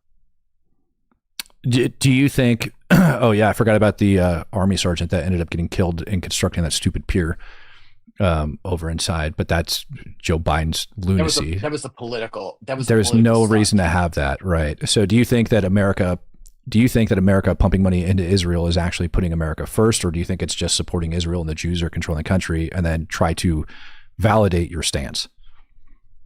So the only way to answer that is to take the counterfactual, which is to say, what would happen if we pulled support from Israel? I think the consensus is Israel would fall. And then the question is, well, what does that mean for the United States? Well, I just outlined the strategic importance of that strip of land, so we've lost that. But then if you are an ally of the United States in regions that are as or more important than the Middle East, you begin to question whether or not the U.S. will be there for you, because America First doesn't just apply to Israel. It applies to Taiwan, it applies to Ukraine, it applies to countries across the world, it applies to Africa. And so those people are going to have to, whether they do it publicly or privately, they're going to have to cut deals with our adversaries because they have to ensure their own security. Yeah. And you're going to see the decay of a world order that has largely kept the peace since World War II. Now, people will criticize that. They'll say, okay, well, there was this conflict, there was that conflict, and they'll say it really didn't keep the peace. But nobody actually asked what would have happened had the American hegemon not been there. That the inability to achieve perfection somehow means it's a failure. So yeah. The short answer to your question is that the whole world, and I don't think I'm being melodramatic, the whole world literally falls apart as follow-on effects to abandoning this ally. Yeah, I agree. I think that if we didn't end up supporting them, so here's why I don't know if I can state that unequivocally us not supporting Israel, I still think they would have been affected wiping out Hamas, but I think Iran would have had much better impact on target. I think that Israel would have very much got hammered a heck of a lot harder, because you got to think about the amount of munitions that we shot out of the sky during the 12-day war is what they're calling it now, back in June. I think that Israel would have absolutely gotten hammered. There's no way that the aerial defense systems inside of Israel would have done that. Now, what would have the overall effects been on that? I think Hezbollah would have been a heck of a lot stronger, would have been able to go a lot further. We're also not giving them money to purchase American bombs, things of that nature. Hezbollah likely would have been degraded to the point to where they were at. And then you have that jihad that's continuing to spread because IRGC is now stronger. They've gained a better footing on the world stage. That's just how I see it. And I do believe it's true, but we're never going to know because we didn't not support them. We did in fact support them. But I also think that this crap in Gaza would have been over a hell of a lot faster. I think that the whole reason that Gaza is taking so long is because of the Democrat president that we had, Joe Biden and Kamala Harris, that were overseeing this crap. And we ended up wasting a lot of U.S. taxpayer dollars over there. And we ended up slowing down operations. And it's very likely that we had U.S. citizens get killed because of their policies. Patrick Loudon says, how do you feel about U.S. having military presence in Syria to oversee Israeli-Syrian peace? I don't want the U.S. military in Syria. I think Syria is one of those places where we had both of our enemies that were fighting each other, and that we should have just continued to let them duke it out and kill each other. I think Giuliani should have been wiped off the frickin' planet when we had the opportunity to do so. I think inviting him into the White House is an insult to every veteran in the United States of America that fought in the global war on terror. A man is responsible for the death of U.S. service members during that. And it's not sitting back saying that this man is a warrior. That man is a jihadist. And so what the Trump administration is doing is he's propping up a freaking jihadist. And that, in my opinion, is scary as hell. Because once Trump's out of office, he might feel like he's got a good pulse on Giuliani right now. But just like over in Afghanistan, just like the Soviet Union's done, they're just waiting us out. That's all they're going to have to do. And then they're going to start running freaking rampant, doing whatever they want. Cypress, what's up? Can you hear me? Yes, sir. I've listened to you quite a bit on YouTube here. I was following you, and I have to say, dude, you got balls of steel is all I can say. But I'm 75 years old. I've come up through all of the so-called civil rights movement and all the other baloney. And I'm just sick of what's happened to America. As a military veteran, DOD employee, it just disgusts me to see these people just be so ignorant. And it comes from our education system. Mm-hmm. I was very shocked. I just came out of the hospital with a kidney stone event. I haven't gotten it taken care of. But I was very shocked at the liberalism of the people working in that hospital. Mm-hmm. It's like, they've got this idea that, oh, everybody just be nice and hand out flowers and cookies and chocolate milk and everybody will be fine. Right. Gross, bro. Keep up what you're doing. I hope you get more followers than what you've got now. If you want to run for political office, you got my vote, brother. I appreciate it. Have a nice day. Thank you. Yeah, I appreciate those kind words. I do my best to maintain some common sense here and actually look at things as a whole, not versus, acting on people's different feelings and everything else. So that's kind of where I'm at on that. If nobody else wants to raise their hand and jump in here, ladies and gentlemen, I'm just going to go ahead and close the space. So if you guys want to speak about what America First actually means to you, Man, I would love to I got hear a it. question for you. Send it, man. I don't want to put you on the spot, but I'll do it anyway. I don't want to, but I kind of want to. Yeah, well, I feel like I have to, and that's what you want to. There's an ex-Green Beret whose YouTube channel I used to follow quite a bit. Nate Cornacchia, Valhalla Firearms. Yeah. I don't know if you're familiar with that dude. Yeah, I know Nate. For the longest time, he had really, really good content, and I was super into it. Then, let's say within the last 3 months, it's like every single release is shitting on Israel, shitting on the United States for being, in his words, compromised by Israel. Mm-hmm. No evidence provided, just claim after claim. Do you have any insight or color on what's up with this dude? Why he made the sudden change? Yeah, it's probably because it's how he feels. I mean, I can call him, and you want me to call him and ask him? It would be great. So here's what I was thinking in the back of my head. Maybe a friendly discussion, maybe not even a debate between the two of you on YouTube would be killer. It would be amazing. Yeah, I mean, I've had him on my show before, but we were talking about Aguilar and some other things. But yeah, I mean, I can bring Nate on and discuss Israel and why he doesn't feel that it's a good send of American taxpayer dollars. I mean, I think that's he's also part of his position. Isn't he also buying off? Yeah, go ahead. Tell me. No, that's okay. You go. No, I'd like to hear what his latest position is, because I haven't watched his show. So his lately. Right. So one facet of it is it's not a good spend. Fine. I think that's a reasonable argument for people to make. But lately, what he's been saying that's demonstrably not true, and he offers no evidence to the contrary, is the Mossad controls Congress. I mean, some really far out there shit. And hey, there's nothing wrong with making that claim, but back it up with evidence, like cite actual evidence.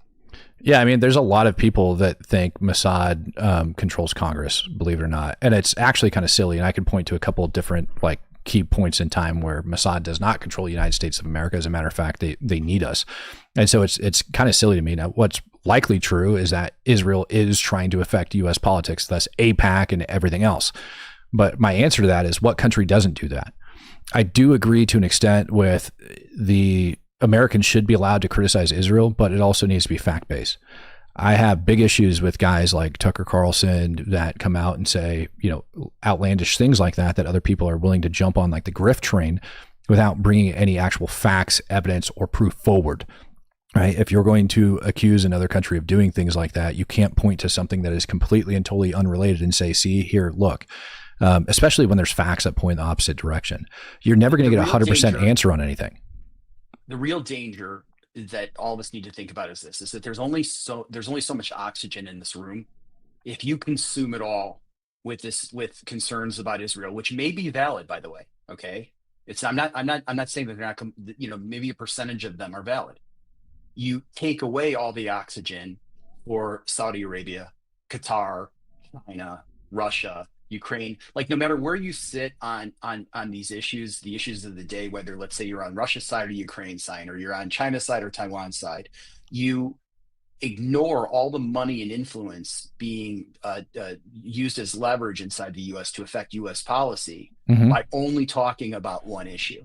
And that is, in my opinion, by design, not by accident. Yeah, I think Nick is. I'm sorry. I think Nate is taking more of an America first isolationist stance when it comes to a lot of different things. And I mean, he's experienced different things in his life. I mean, so have I. I have watched time and time again U.S. taxpayer dollars going to absolute and complete and total waste. And I've watched time and time again our politicians that ruin the different things that we're trying to do. If you were to ask Nate if he feels like Islamic extremism is an issue, I guarantee you he's going to say yes.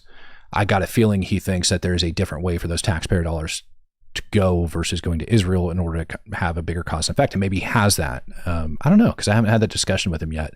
I know he throws shade at me sometimes and jokes about it because I used to even have like an Israeli flag hanging up behind me at one point in time, but it's got good dirt from Gaza and Lebanon on it. That's why I have it. Same reason I've got my Chosen Company flag over here with everybody's freaking names on it, off to the side.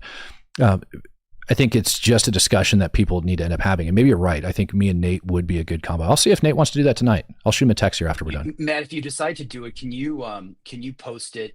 Like maybe could you do it not tonight, but allow some time to market it so that so you can get a sufficient audience. Like if you scheduled it for next week and then both of you promoted it, you'd probably get more viewers than just throwing it up there tonight. Yeah. I'll see maybe he wants to do it Monday. I'll see if he wants to do it Monday. I'm That'd be awesome. Doing a ride along with the sheriff's department. I'm waiting to see what time works best for the sheriff because I'm going to interview the sheriff as well. That is actually going, I'm not going to say what agency it is until the video comes out because I don't want people screwing with that sheriff's department.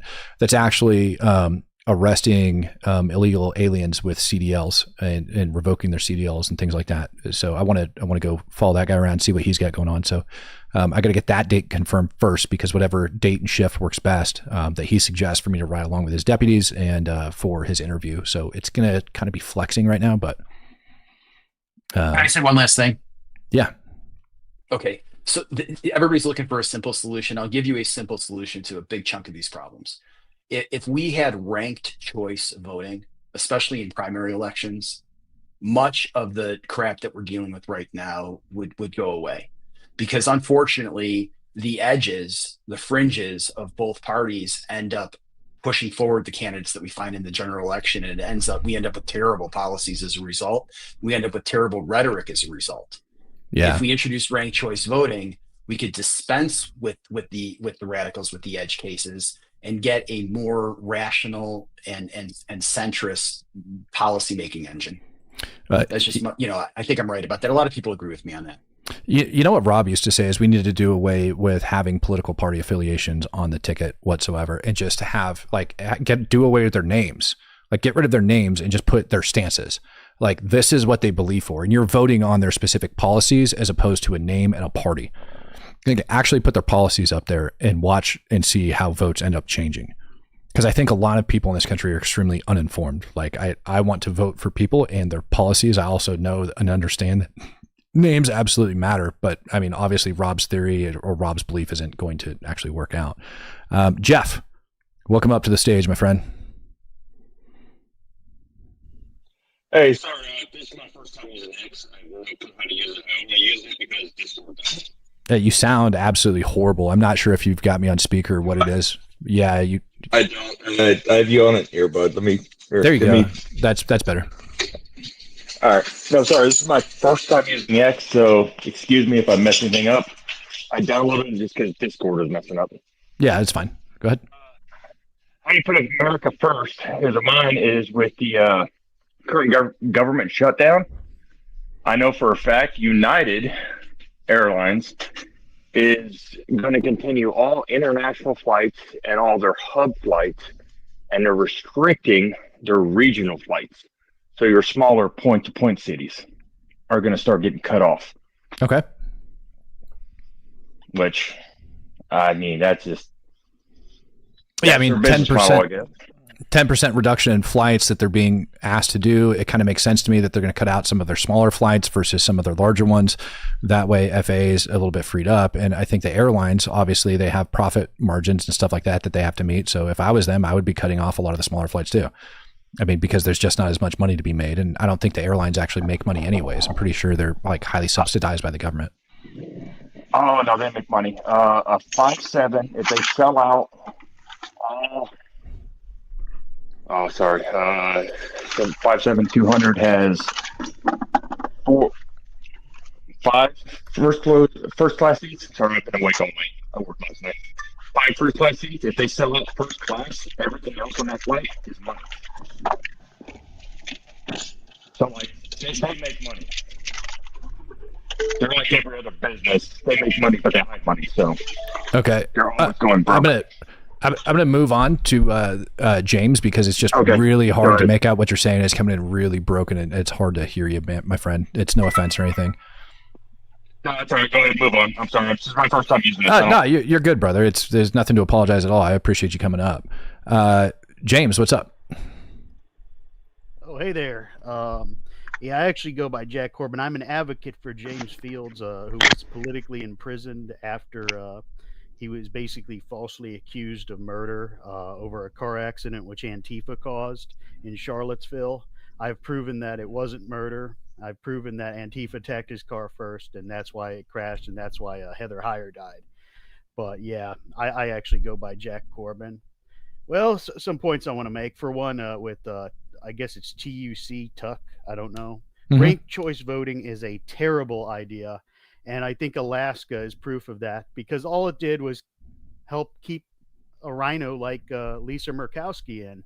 Ranked choice voting has been a disaster everywhere it's been implemented. And no, it should not be implemented. And no, it will not fix the two-party monopoly that we have.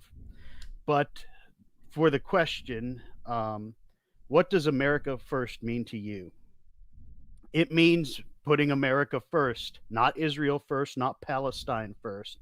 We should put the country we were born in and the country we are supposed to be loyal to first. And too many people, especially in Congress, are not doing it because they're all owned by AIPAC, and they're afraid to criticize Israel and Jews because of something that happened, I guess, a little over 80 years ago now, and so it's constantly used to shame people, to emotionally blackmail people into silence. It's like it's I guess if you could call it the right's version of you're a racist, because of 400 years of slavery before everybody was born. It's a silencing tactic. And no, we need to put America first. Let me tell you, Zionism is deeply unpopular with the new voter. After all that we've seen, it's become deeply unpopular, and it's a political loser. People do not want to put Israel before America in this country. At least not the voters, and I think the elections have shown that. And what is? Can I ask you what is Zionism? Zionism is basically the worship of 1948 Israel, which is not the Israel of the Bible, which is Jacob. I actually read the Bible front to back. No, it's basically the idol worshiping of a foreign country that was created in 1948. And basically, these people think that these horrible people who are pedophiles who live there are somehow, I guess, the chosen people. Well, most of them are Ashkenazi. And I've read in Genesis that Ashkenaz is actually a Gentile race from Japheth. It's not from Shem, which is the word Semite comes from. So people are worshiping these degenerate Gentiles, which were secular Marxists that created this country.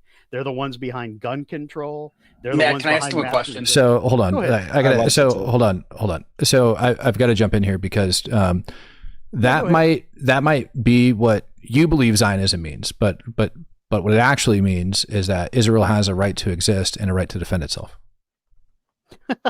And plus, didn't Zionism it exist since 1917 or even prior to that? Like, yes, that's correct.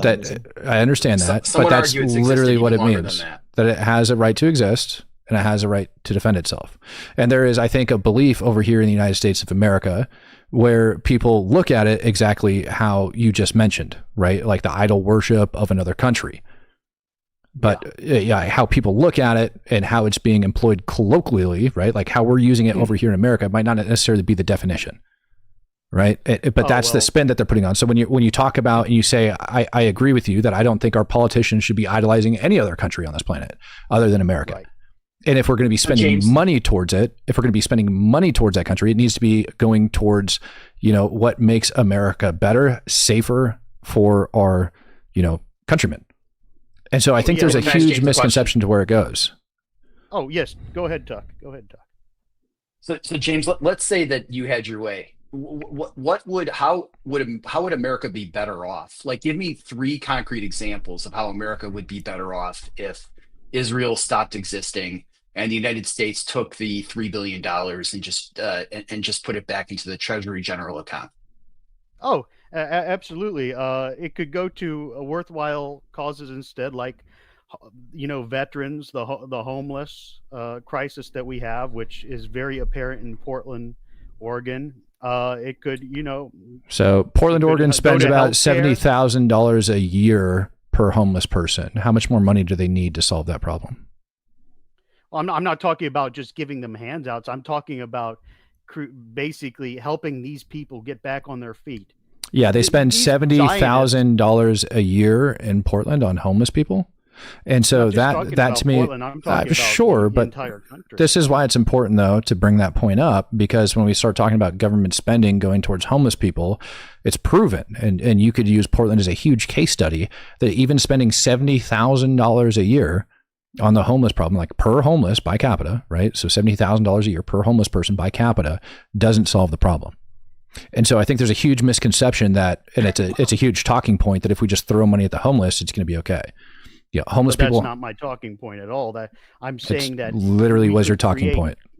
Infrastructure to help get people out of homelessness and to get them employed, to basically help them out, But I'm not saying that government is the total solution. It takes all of us. Now, back to your thing about, Israel, the belief of Zionism is Israel has a right to exist and defend itself. What, against little Palestinian babies or something?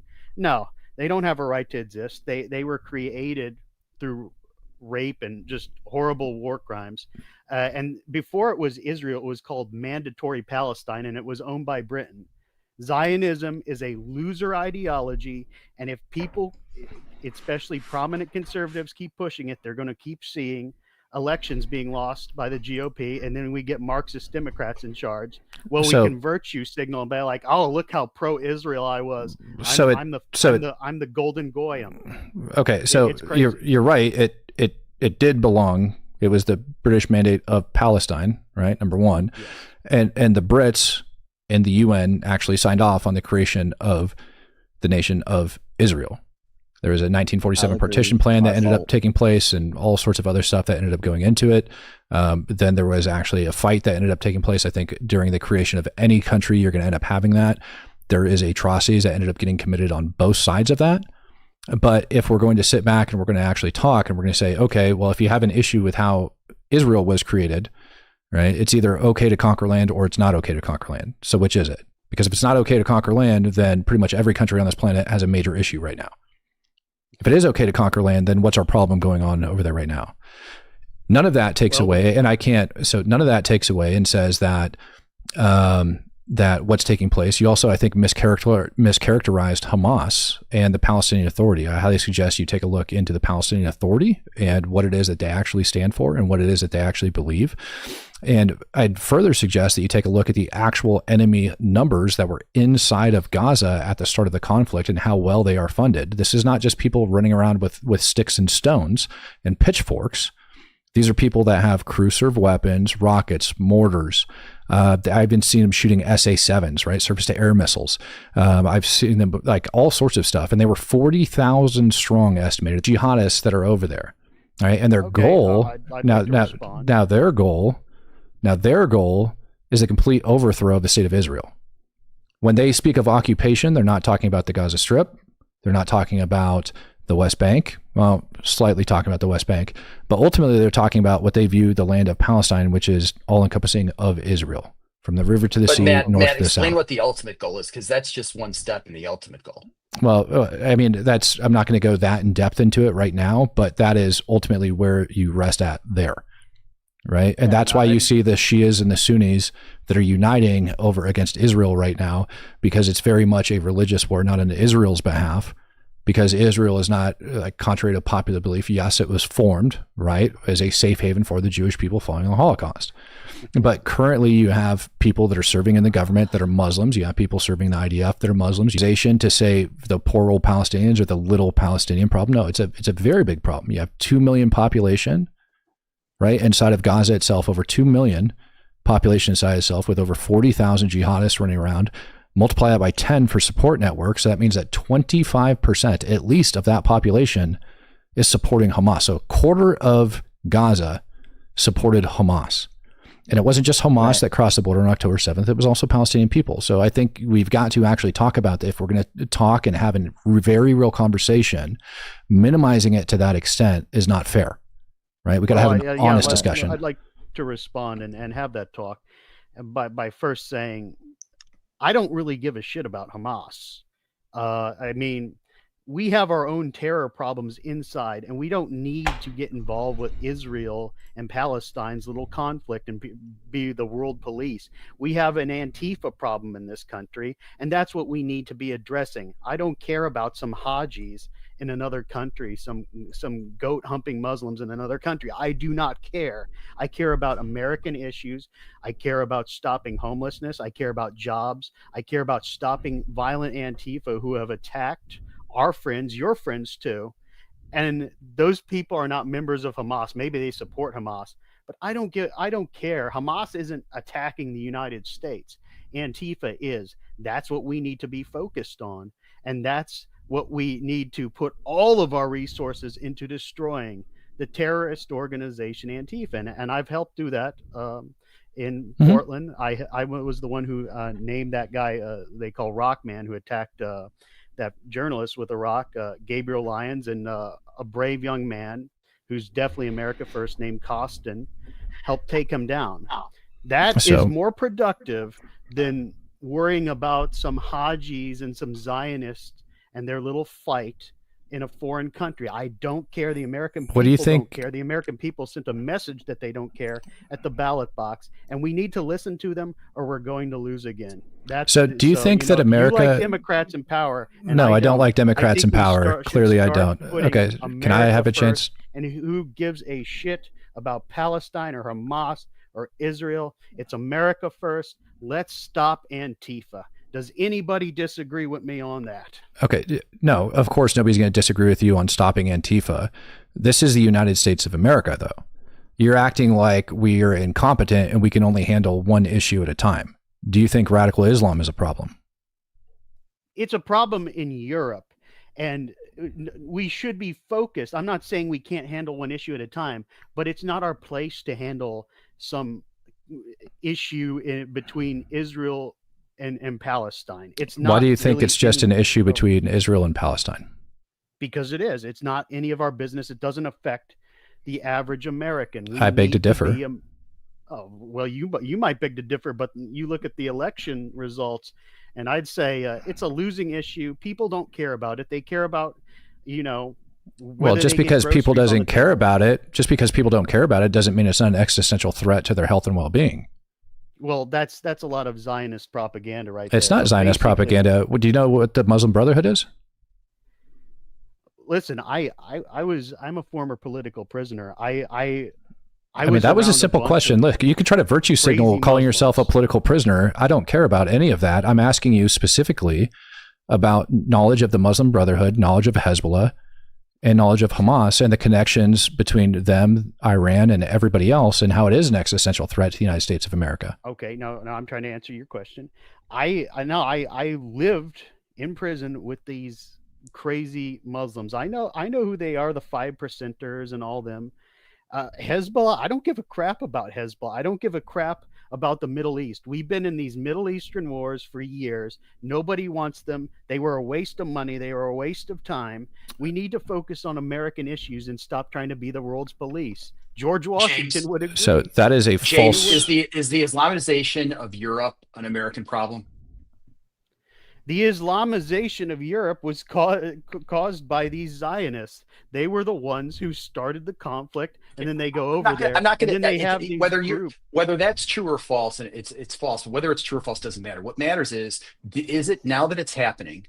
Now that it's happening, is it an American problem? Does it affect will it affect Main Street in America? Here's the thing. For one, it's not false. Look up Barbara Specter. So these people start these conflicts, and then these Muslims go over to Europe, and these little liberal Jewish groups are the ones that bring them there. Look up Barbara Lerner Specter and the group Paideia in Sweden. What? James, the demographic crisis in Europe created a need for workers to support their social system, and they were allowing. It started with Turkey, but they were allowing Islamists from all around the world to try to pay for their socialist policies. That's why it happened. That's the only reason it happened. So now I put my question to you one more time, which you refuse to answer, which is, does the Islamization of our major ally and pillar of the West, Europe, is the loss of that an American problem? Is it an American concern? Or should we just stick our heads in American sand, pretend we're an island, and ignore what else happens in the world and live in some fantasy world? That's my question to you. Here's the thing. It's self-inflicted by their far left policies. They let these people in, and because everybody was like, if you don't let them in, you're racist. It's a little bit different in America. I'd say the American problem is more Central American illegal aliens and Mexicans just overrunning everything in our country. We don't really have an Islam problem quite like Europe. And I've been to Europe recently, and you can't even find a white person in Paris for miles. It's all Arabs and Africans. It's crazy. There's a demographic replacement. Now, that is a shared problem with Europe, but the Islamization is really that's really more of a European problem than an American problem. Islam is not big enough in this country to cause a threat. What happened inside of New York City? What happened inside of New York? There are a bunch of communists, and here's the thing. So Mamdani ended up praising the Holy Land Five in one of his music videos a little bit ago, right? So the Holy Land Five are they ended up getting convicted and tried in federal court of funding Hamas. Co-conspirator listed on that was the Muslim Brotherhood. And you have a man currently running New York City, which, again, you don't think that radical Islam is a big problem and we need to be focusing on these little pissant Antifa. And right now, Antifa is just a little annoyance outside of the Portland ICE facility. And it's an international organization. I'm not trying to hide that at all. They are causing a lot of problems in America, but they're basically little pissants. Versus you now have, in my opinion, a radical Islamist as mayor of New York City. Now, what do you think is a bigger threat to the American people? A radical Islamist running New York City alongside of Ilhan Omar and several other, or do you think that Antifa running around is? And why can't America handle both of these issues at the same time? We don't need your background on why it happened. Answer Matt's question. I'm answering a question. Now let me answer. All right. Here's what happened with Mandami, okay? Here's why he's even mayor. Because the GOP is such a failure that instead of backing their own rhino candidate, Curtis Sliwa, they decided to back a rapist named Andrew Cuomo, who's a Democrat. Even Trump endorsed him, and when he endorsed him, Trump looked incredibly weak, and I'm incredibly disappointed because, I like Trump, but he does some dumb things sometimes, and if we don't acknowledge that, we're not going to win. We need to know when we're doing dumb things. So he endorsed a rapist named Andrew Cuomo, and guess what? The women voters decided, yeah, we don't want this guy who's a fucking rapist. And so they decided to go with the young Mandami who's got all these little fancy socialist ideas that sound good on paper and sound good when you say them, sound all pretty and stuff. But in reality, they don't work and they always fail. And yes, Antifa is a much bigger threat than the whatever Muslim Brotherhood because they're the ones actually attacking real civilians on the regular. So and you ready? They're going to be a huge problem. Do you know why New York and in Richmond, Virginia? So do you know why Donald Trump said to vote for that guy? Do you know why he said vote for Cuomo with the Republicans? Yes, I absolutely do. And let me tell you why. Because he got $230 million from AIPAC, and he can't go against them because of the amount of money. That's why. Okay, so how about we just look at this? How about we look at the simple fact? So that's again, in my opinion, a very L take, because there's 3.3 million registered Democrats inside of New York City, and there's 560,000 registered Republicans. Now, if those 560,000 registered Republicans actually voted for Cuomo, would Madami have won? I mean, I think it's a blessing that man. No, we would not have had a radical. The answer, I didn't ask you if you thought it was a blessing or anything like that. The answer is no, he wouldn't have. That's why Trump said that, because you're literally outnumbered vastly. And anybody running as a Republican in New York City has pretty much a 0.0% chance of winning. And so they're throwing that vote out. And instead of having a radical Muslim in charge and a socialist in charge, which, by the way, his policies, if enacted, are going to set New York City back probably about 15 to 20 years. And this is a major capital of the United States where we have a lot of money that's flowing through. Now you're going to have different businesses and everything else that's getting shut down. It's going to have a ripple effect that goes through.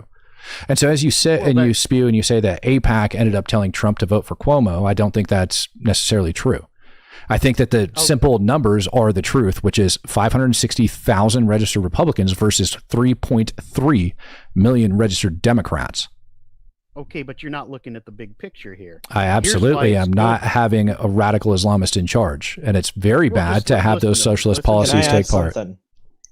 I want to add something here.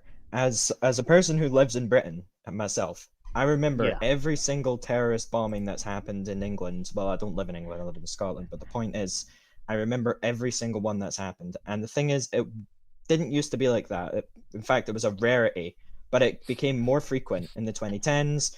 And even now, what happened after that, people just, how do I say, people didn't think it would happen here.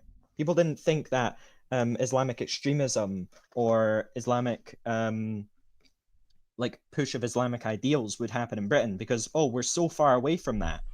Next thing you know, it's on our doorstep. So don't think that America is that different just because it's across the Atlantic. They can get there, whether it be by boat or through Mexico or through other means.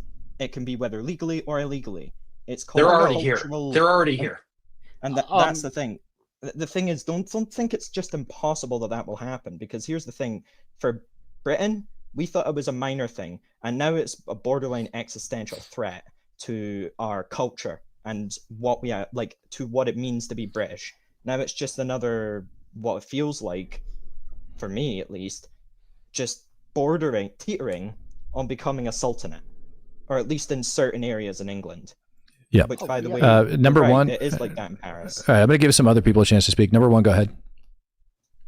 Sorry. I wanted to ask James if he can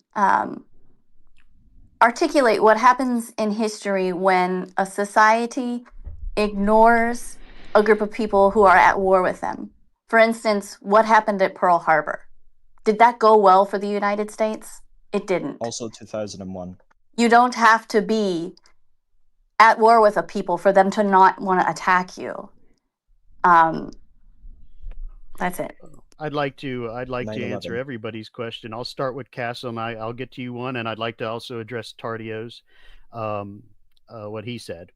For one, Castle, I'm totally with you, man. I understand the Islamization of Europe is a great threat, and it's a threat that was kind of self-inflicted by liberal policies in the UK. They gave up their guns. They gave up every means of self-defense. And then mass immigration happened. And now you've got the situation that you have. And I'm terribly sorry that had to happen to you, man. And I hope that you can get out of that situation by the grace of God. As far as Tardio goes, okay, I think it's great that Mandami won. Because again, look at Europe. Look at East Germany. Remember, they were communists for years, right? The best way to turn people against communism is to get them an overdose of it, and that's what they're going to get under Mandami. So the pendulum will swing back to the right. If Cuomo the rapist had been elected, that might not have happened. Sometimes you need an overdose of something to really wake up. And as a former leftist, I know that all too well. Now, one, I guess that's what you go by. We're not at war with Islamists right now. We're at war with Antifa, and that's what we need to focus on is the clear and present danger. And they're only going to get worse in New York City and Richmond, Virginia because of You that fail to election. realize that the Islamists are at war with you. The thing is, Okay, well, as they're not well, doing a very good job because they haven't killed me yet, and I was locked up with them in prison, and they Well, you somehow were didn't in shoot me prison. in my because sleep, you're not a so- threat. Well, you were in prison, and you also had guys like me over there shooting them in the face for years, which is why you haven't had a major issue over here in the United States of America, not to mention all of the work that the U.S. government puts in to make sure it doesn't happen here on U.S. soil. And so I think it's a very bigoted stance and a very privileged stance to stand there and state, well, because people have been keeping my butt safe, it hasn't happened, therefore it's not a problem. Well, let me tell you something, Tardio. This U.S. government has not kept my butt safe and doesn't keep any butt safe. All it does is keep its own ass safe. How do you figure? Because What do you think? What do you think? What do you think the arrest? Hold on. No, you just stated that they don't keep you safe. Are you aware of the arrest of the of the 4 ISIS terrorists outside of Dearborn? I could care less about ISIS. Of course, you could care less about the 4 ISIS terrorists that had thousands of rounds. Well, excuse me. How do you care less about ISIS terrorists that just got arrested by the federal government that had thousands of rounds of ammunition on U.S. soil that were very much planning a mass shooting here in the United States? How do you say that that's not a problem and the government's not keeping you safe when they literally just did it this week? Because I don't trust this government, and this government keeps nobody safe. I was never attacked by ISIS. I was politically imprisoned by this corrupt government, and they keep nobody safe. They keep their own. They keep all these rich politicians safe, and to say otherwise is delusional. But How is that delusional? How is it delusional? How is it delusional to say that ISIS terrorists that were planning an attack here in the United States of America, that literally got caught with thousands of rounds of ammunition and got taken off the street the day before they were supposed to launch the attack, is not protecting American citizens? Because these government lies all the time. They're trying to basically push for, more wars in the Middle East. Well, they ignore the threat of Antifa. Why don't we treat Antifa like ISIS? Why don't we go after them? Why does the federal government protect them so much? And don't say they don't, because they do, and I know it for a fact. And Charlottesville is proof of that. Why do you think you can only go after one person at a time? Why do you think you only have one enemy? Hold on. No, James, hold on. James, look, the reason they're able to go after ISIS has to do, especially overseas, has to do with the Constitution of the United States and the authorities that are actually granted to the United States government. I think you would agree that restricting the United States government is a very good thing. Anybody that wants to give up their own rights in order to think that they're going to have a little bit of peace and security doesn't really deserve any, right? Correct. That's why if you want to give up your guns, you're a freaking retard. As far as I'm concerned. So now when we talk about that and you say, why are they going after it? Why are they going after these people overseas? Because literally that's where the federal government can act the best. Here on U.S. soil, they're highly restricted, particularly when it takes U.S. citizens into account for that. And so there's a whole nother set of the Constitution that they have to abide by. Now, you might not like the fact that the U.S. government arrested ISIS terrorists here on U.S. soil, particularly outside of Dearborn, Michigan. I can also point out another case where they ended up getting arrested over inside of Oklahoma, southern Oklahoma, where they were planning another attack. There's multiple cases of this that are taking place all around the United States of America. And so the fact is that they are going after them, right? But again, it goes back to number one, has Secretary Rubio designated Antifa as a terrorist organization? Of an FTO. That's what they need to be, is an FTO. And to think that it's not a foreign threat is delusional. Has Secretary Rubio designated them as a terror organization? That doesn't matter. They have to be designated as an FTO. It does matter. They have to be no, it does matter. What's the T and FTO stand for? Foreign terrorist organization. Right. And that's what needs to happen. Then some things can be done. You're saying that the federal government's restrained. I disagree. They do what they want, and they do illegal things all the time. But because AIPAC owns everything, everything is, oh no, Islam. Islam's not a greater threat than Antifa. Here's the thing, if AIPAC do it discreetly. If they were doing things illegally, they would be hiding it, and then trying to deal with them. Think about it logically. if the federal government, if they are doing what you say they're doing, then they wouldn't make it obvious. If they go after, if they go after Antifa, like you're suggesting, then it would become very obvious. And a lot of people would know, because here's the thing about Antifa, is that, yeah, they make big outcry, but here's another thing about ISIS. They have a lot more outreach. They have a lot more lethal influence. I'm not meaning that Antifa can't be lethal, but how many Antifa mass shootings has there been compared to, say, ISIS mass shootings in general? I would argue not as many. There have been riots, there have been mass disruption, there's been a lot of political instability and politically targeted assassinations potentially, but people thought back in 2001 that, oh, Al-Qaeda isn't a problem for me, I don't care. The people in the Twin Towers thought that when the plane crashed into the Well, he tower. thinks that he probably thinks the Jews did it though. So, Well, I know Larry Silverstein recently got ownership before that happened. So, yeah, that's not too. I mean, It was I think that's a still good theory. the links are from Al-Qaeda though. It's very obvious though. Regardless of whoever paid for it, Al-Qaeda still executed it. Well, you were talking about Antifa mass shootings. I can definitely name an Antifa mass shooting off the top of my head. Connor Betts in Ohio. That mass shooting was swept under the rug because it didn't fit the narrative. so you care about Antifa mass committed shootings a lot when of crimes, and we don't even know how many are unsolved. We know that they murdered a man named Aaron Danielson in Portland, Oregon, and they murdered Okay, Charlie Kirk. That wasn't so- ISIS. That was Antifa. that was and Trantifa. So here's the Yeah, thing: you care about shootings, you care about mass shootings in the United States, but only when they're conducted by Antifa. So how would you feel if the federal government stopped arresting all of these different terrorists here in the United States and just focused on Antifa?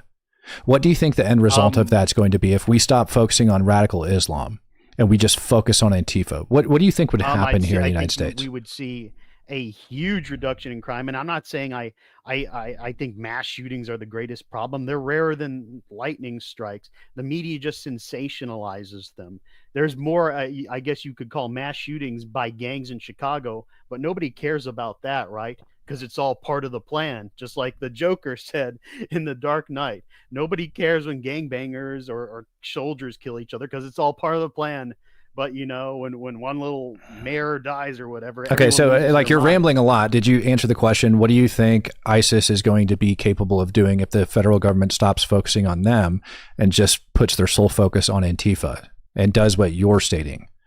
I just gave you two different examples of some big terror attacks that ended up getting canceled by the federal government. The federal government are the ones who are terrorists. But I'll humor you with your question. I think the crime rate will go down significantly. I think Americans will be a lot safer when we focus on the real enemy, that is Antifa, and stop worrying about some goat fucking Hajis. I think you're delusional if you don't think that that's going to happen. I mean, it's not that I don't think, it's literally that I know. I know that if the feds didn't arrest those men, that they would have gone and killed a lot of Americans. I know if the feds didn't arrest the people over inside of Oklahoma, they'd have gone and killed a lot of Americans. I also know that if the feds aren't actively focusing on those terror threats, you're going to have a lot more that are coming into the United States of America and causing even more death and destruction over here, to the point where Antifa is not even going to be on your radar. Well, you don't trust. You trust the feds way too much, and that's your problem. Well, you here's- think that the feds are like Jesus Christ, and that is your problem. The No, I feds don't think the feds are like Jesus evil. Christ at all, not And even they- remotely close. And I'm they set up curious. these little terror attacks. I'm curious with the way our government is currently set up. Why is it, do you think, that our federal government is inherently evil?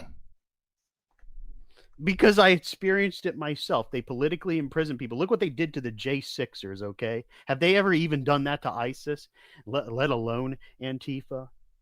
We're trusting the same federal government that lied about me and the J6ers, and we're like, oh yeah, these guys are really keeping us safe. No, they're corrupt. The courts are corrupt. They have a 99.6% conviction rate, due process denied all the time, and you think that these guys are Jesus Christ? No, I thought you don't. people Stop were for putting small that government. label on me. I don't think that the federal government is Jesus Christ. That's absolutely absurd to make that statement. That's not even remotely close. Well, you sure talk highly of these corrupt bastards, but I know the real federal government. You don't. How do I You just not? know what you're told. You And know that's your the own thing. personal experience, which was being arrested for what took place on January 6th. And I do think that there was a lot of corruption that ended up taking place within there. What happened to the FBI when Kash Patel first came in? Nothing. It's the same FBI as it was before.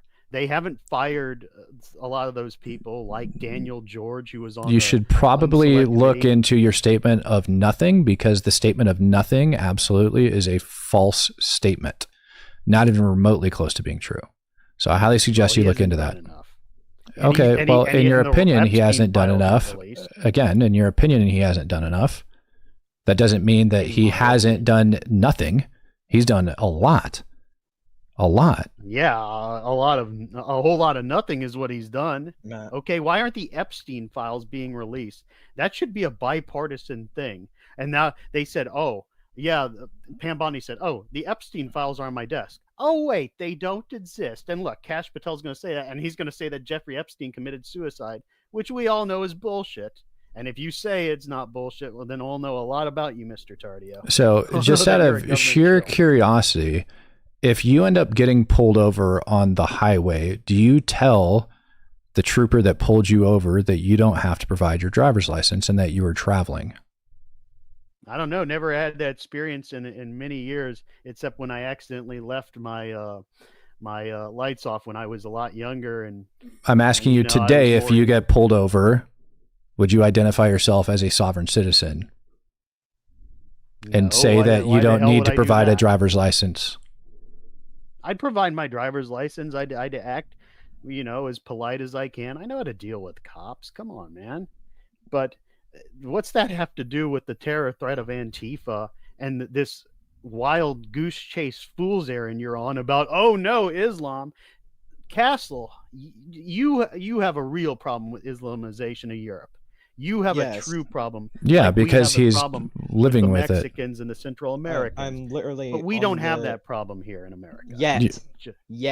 You don't have We it do. yet. We do. Go to Dearborn, Michigan. We do. And the United States is very much larger than the UK. Very, very much larger. And when you go to places like Dearborn, when you go, okay, so how about New York City and Times Square? Did you see what took place in Times Square the other day? Times Square is a crime. It's crime-filled shithole. Okay, look at what Coney Island. Right. So you brought up. It's good for them. They're going to be able to learn. Sanctuary cities. How did that start? And now, how many of them have spread across the United States of America? The liberal agenda, the liberal ideology that's spread. You're right. We don't. We don't do enough to stop any of that stuff. And so as all of that stuff continues to spread around the country, it starts somewhere. And the big problem is that you're ignoring the start of the fire. And the fire has actually already been lit. Go take a look at what's taking place in Texas. You can go look at Epic Center. You can look at the Houston airport, for crying out loud. You can take a look at all of this crap that's going on around the country, and you'll still cover your eyes and you'll scream Antifa. Are you telling me that I don't know the threat of... Yes, I'm quite literally telling you that. No, I'm quite literally telling you that you don't know the threat of Islamic terror here on United States soil. Because it's a bunch of nonsense. The bigger threat are the 11 million or more illegal aliens that have come over from over the border in Mexico and Central America that are cartel members. That is where our mass immigration problem lies. It's not a bunch of Hajis. It's a bunch of Juans and Pedros that are our problem. And I worked with them a lot, and some of them are nice people, like Donald Trump says, some of their women are just very beautiful, but a lot of them are cartel members and they cause problems. They commit crimes. I was locked up with MS-13. Guess what? Those guys are way more violent than the black Muslims were in prison. The black Muslims are just obnoxious and do their little prayer rug thing and and all that bullshit. But they're not really that big of a threat as you make them out to be. No, MS-13, Trinidad Agua, although I don't know much about Trinidad. I know MS-13 is a threat because I slept in the same building as them. I saw their violence. I know what a threat they are. And Trump is doing a great job against them, but he needs to treat Antifa in the same way because they are attacking U.S. citizens, including your friends. It's not the Hajis. And we need to have a better focus. And I think that if we had that focus, and Okay, people so listened to what constitutionally, what would you like the federal government to do towards a non-designated terror organization here in the United States? What do you think the federal government could do further to protect you and the rest of us Americans against Antifa? Well, for one, I don't need their protection. I don't trust them, but I will humor you with that. They can make Antifa into an FTO, which they have foreign influence and foreign money. I mean, look at what happened in Budapest with that attack that Andy No talked about. That was brutal, and that was across country lines. So that was in foreign commerce, as they would say, legally. Antifa International funds these terrorists, and they actually have rocket launchers and stuff in this place called Rojava or Kurdistan. Okay, well, I promise you that the Islamists have way more than that. So, but the question was, constitutionally, what can the federal government do, which you say is evil, to help provide better protection to Americans here at home against Antifa that's attacking U.S. citizens on American soil? What should the federal government do better? I'm trying to answer that. Well, you talked about rocket launchers and everything else over on different soil. Let's just agree that they have millions of dollars of rocket launchers overseas. What can the feds do here in the United States? Like I said, they can make them into an FTO, and they can start treating the Antifa like they did to J6ers, because if they can do it to the J6ers, they can do it to Antifa. But Did you get acquitted? What? Did you're a J6er and you got let out, no, right? I'm not.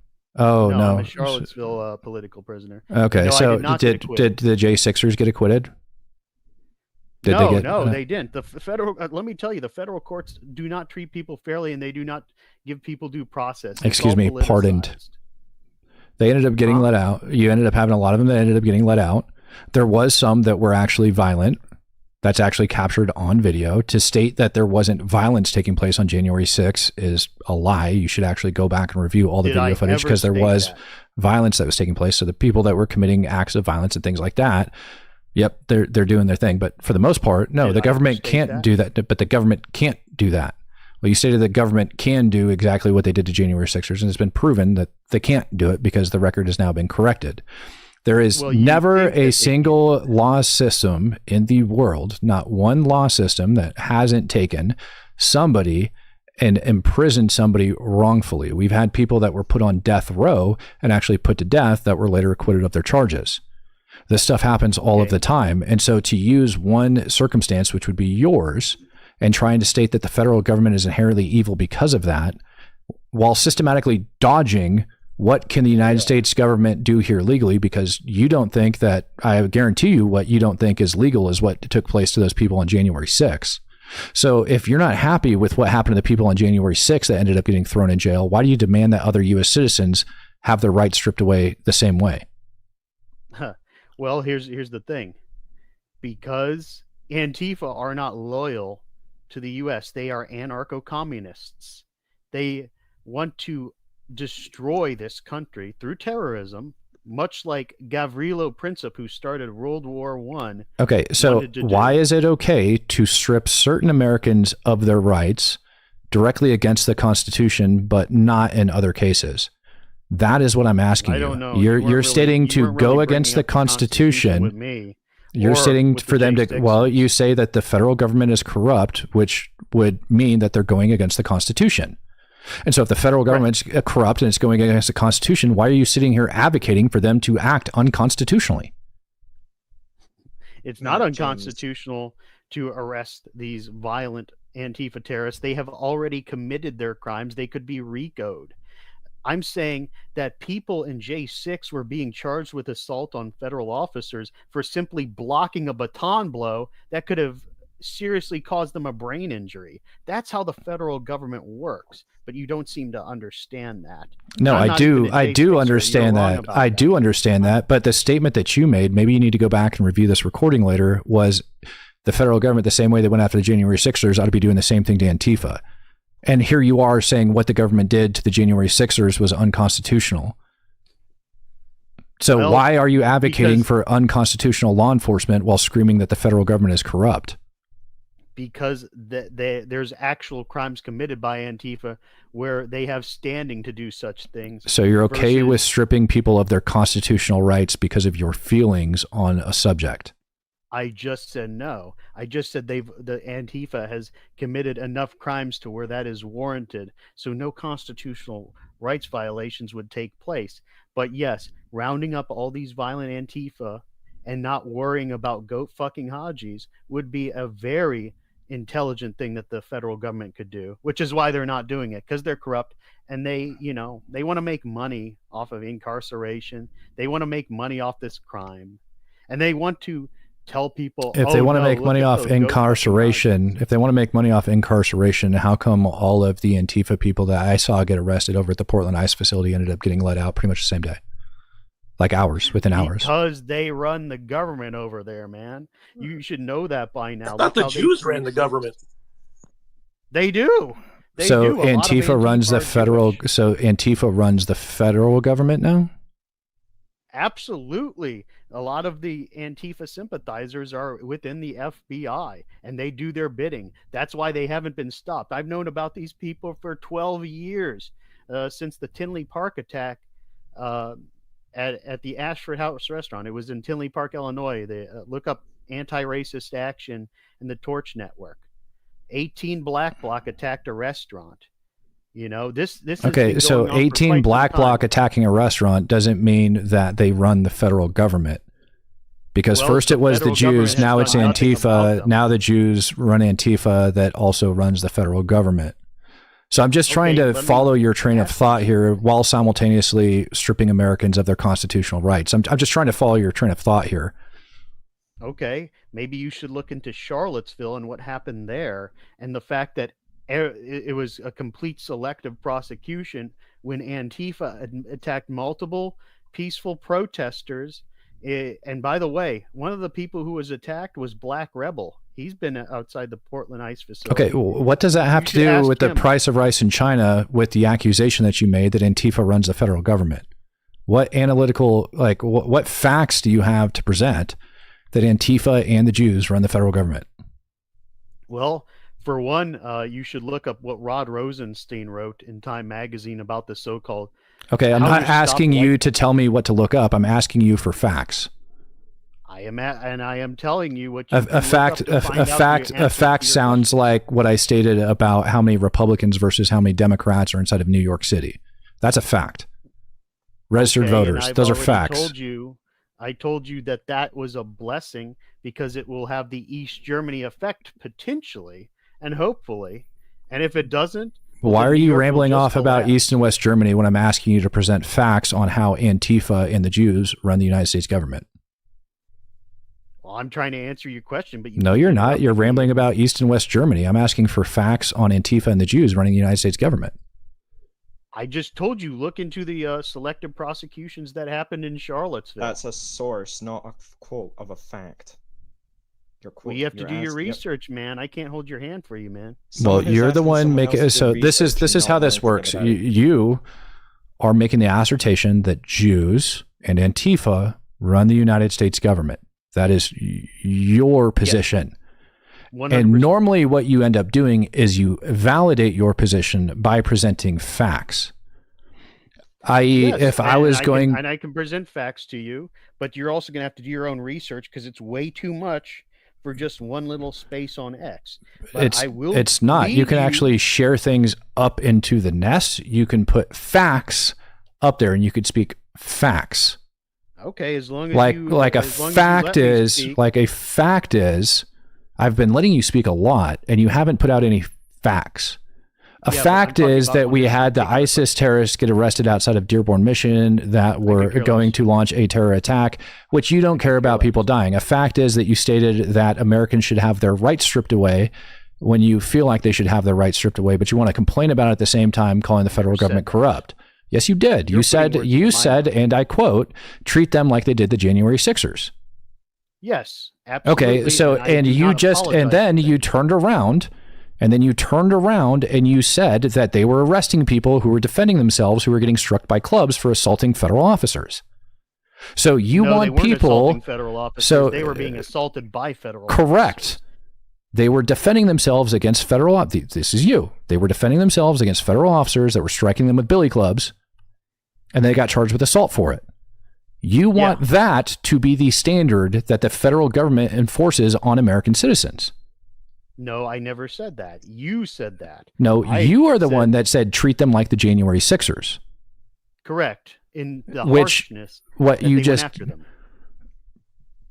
That wasn't harshness, that was corruption. So that you're is saying quite that we literal should treat them with the same corruption. Have you seen El Salvador lately and how it's changed? What the hell does El Salvador have to do with you substantiating your position using quantifiable, verifiable facts that Antifa and the Jews are running the federal government? Well, you don't let me answer the question. Because you just talked about El Salvador and you brought up East and West Germany, and none of those things have to do with Antifa and the Jews running the federal government. All right, you let me answer and I'll be able by to the tell you way, everything Israel you isn't wanna know. solely a Jewish state. What's that? There's a lot of Christians there. A lot of Christians and Muslims there. Yeah, and they get 20% are spit on. Muslims. 20% of the citizens are Muslims in Israel. I could care less. They're a minority there. You could care less about facts. Yeah, okay, Mr. Facts. All right. Which one you wanted me to get me?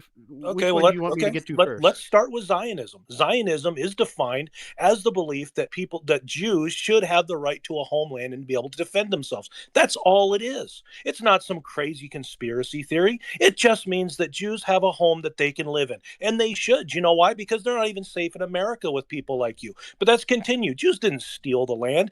First off, let's go. Okay, what's It was Zionism? our fault. It was Start with Britain's fault. Zionism. Where was the This first is- time the term Zionism has been used in the normal conversation? Where was it?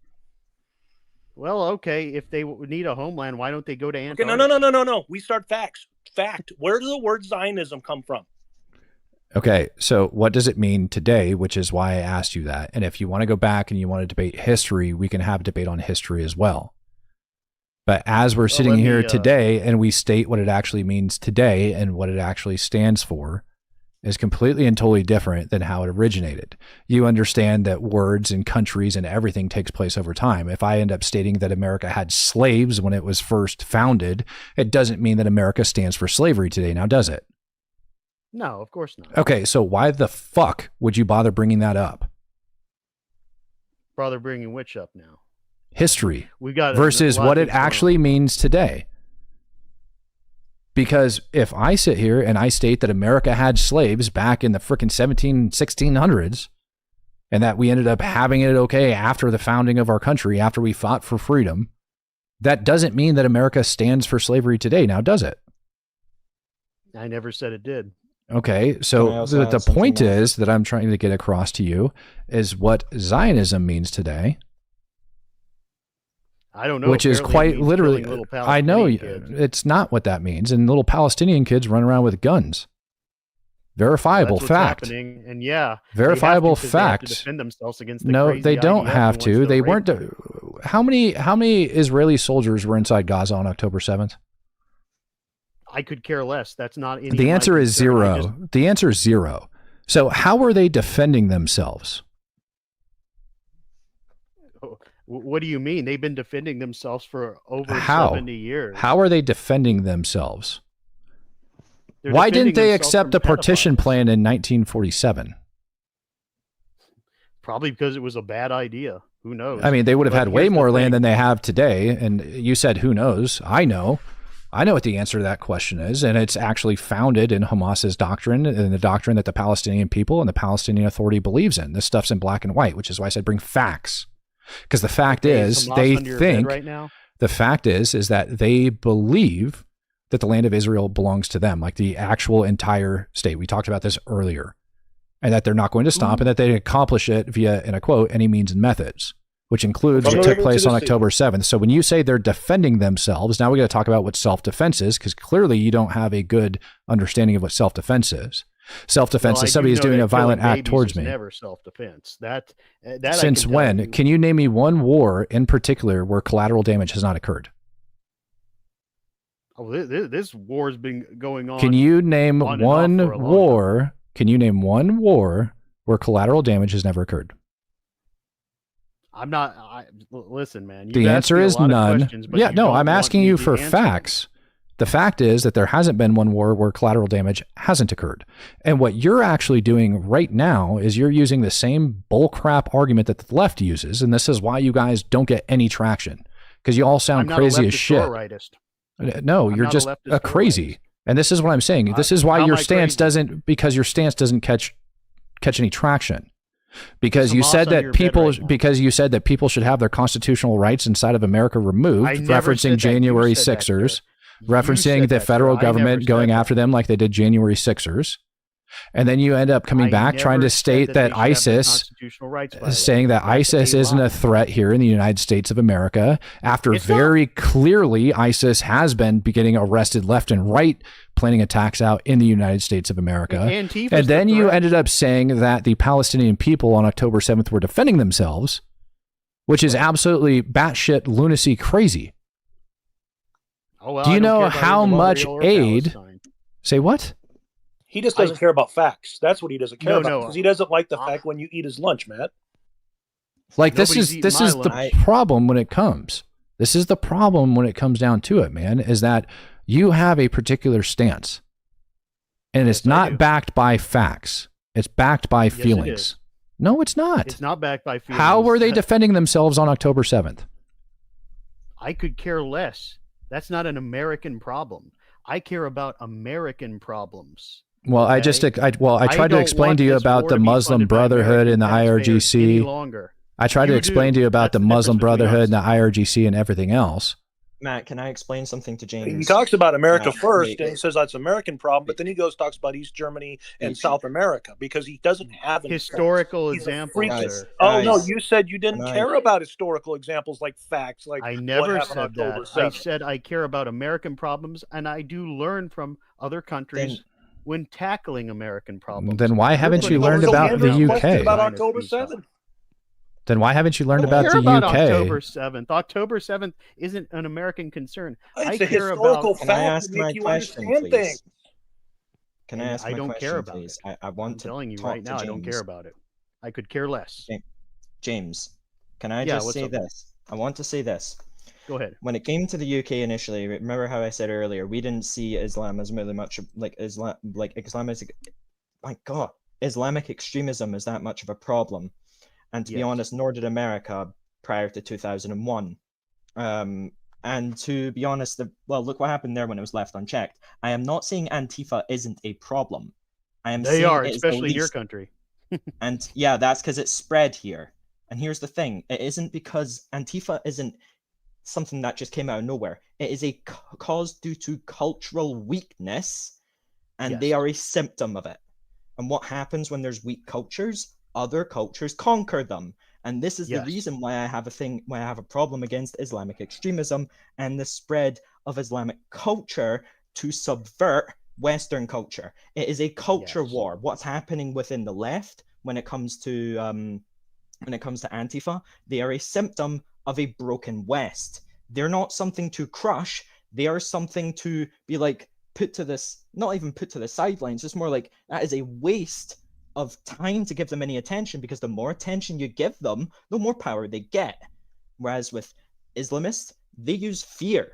They don't try to use subversion or shit like that. They use fear to gain power. Or I'd say a lot of them are similar.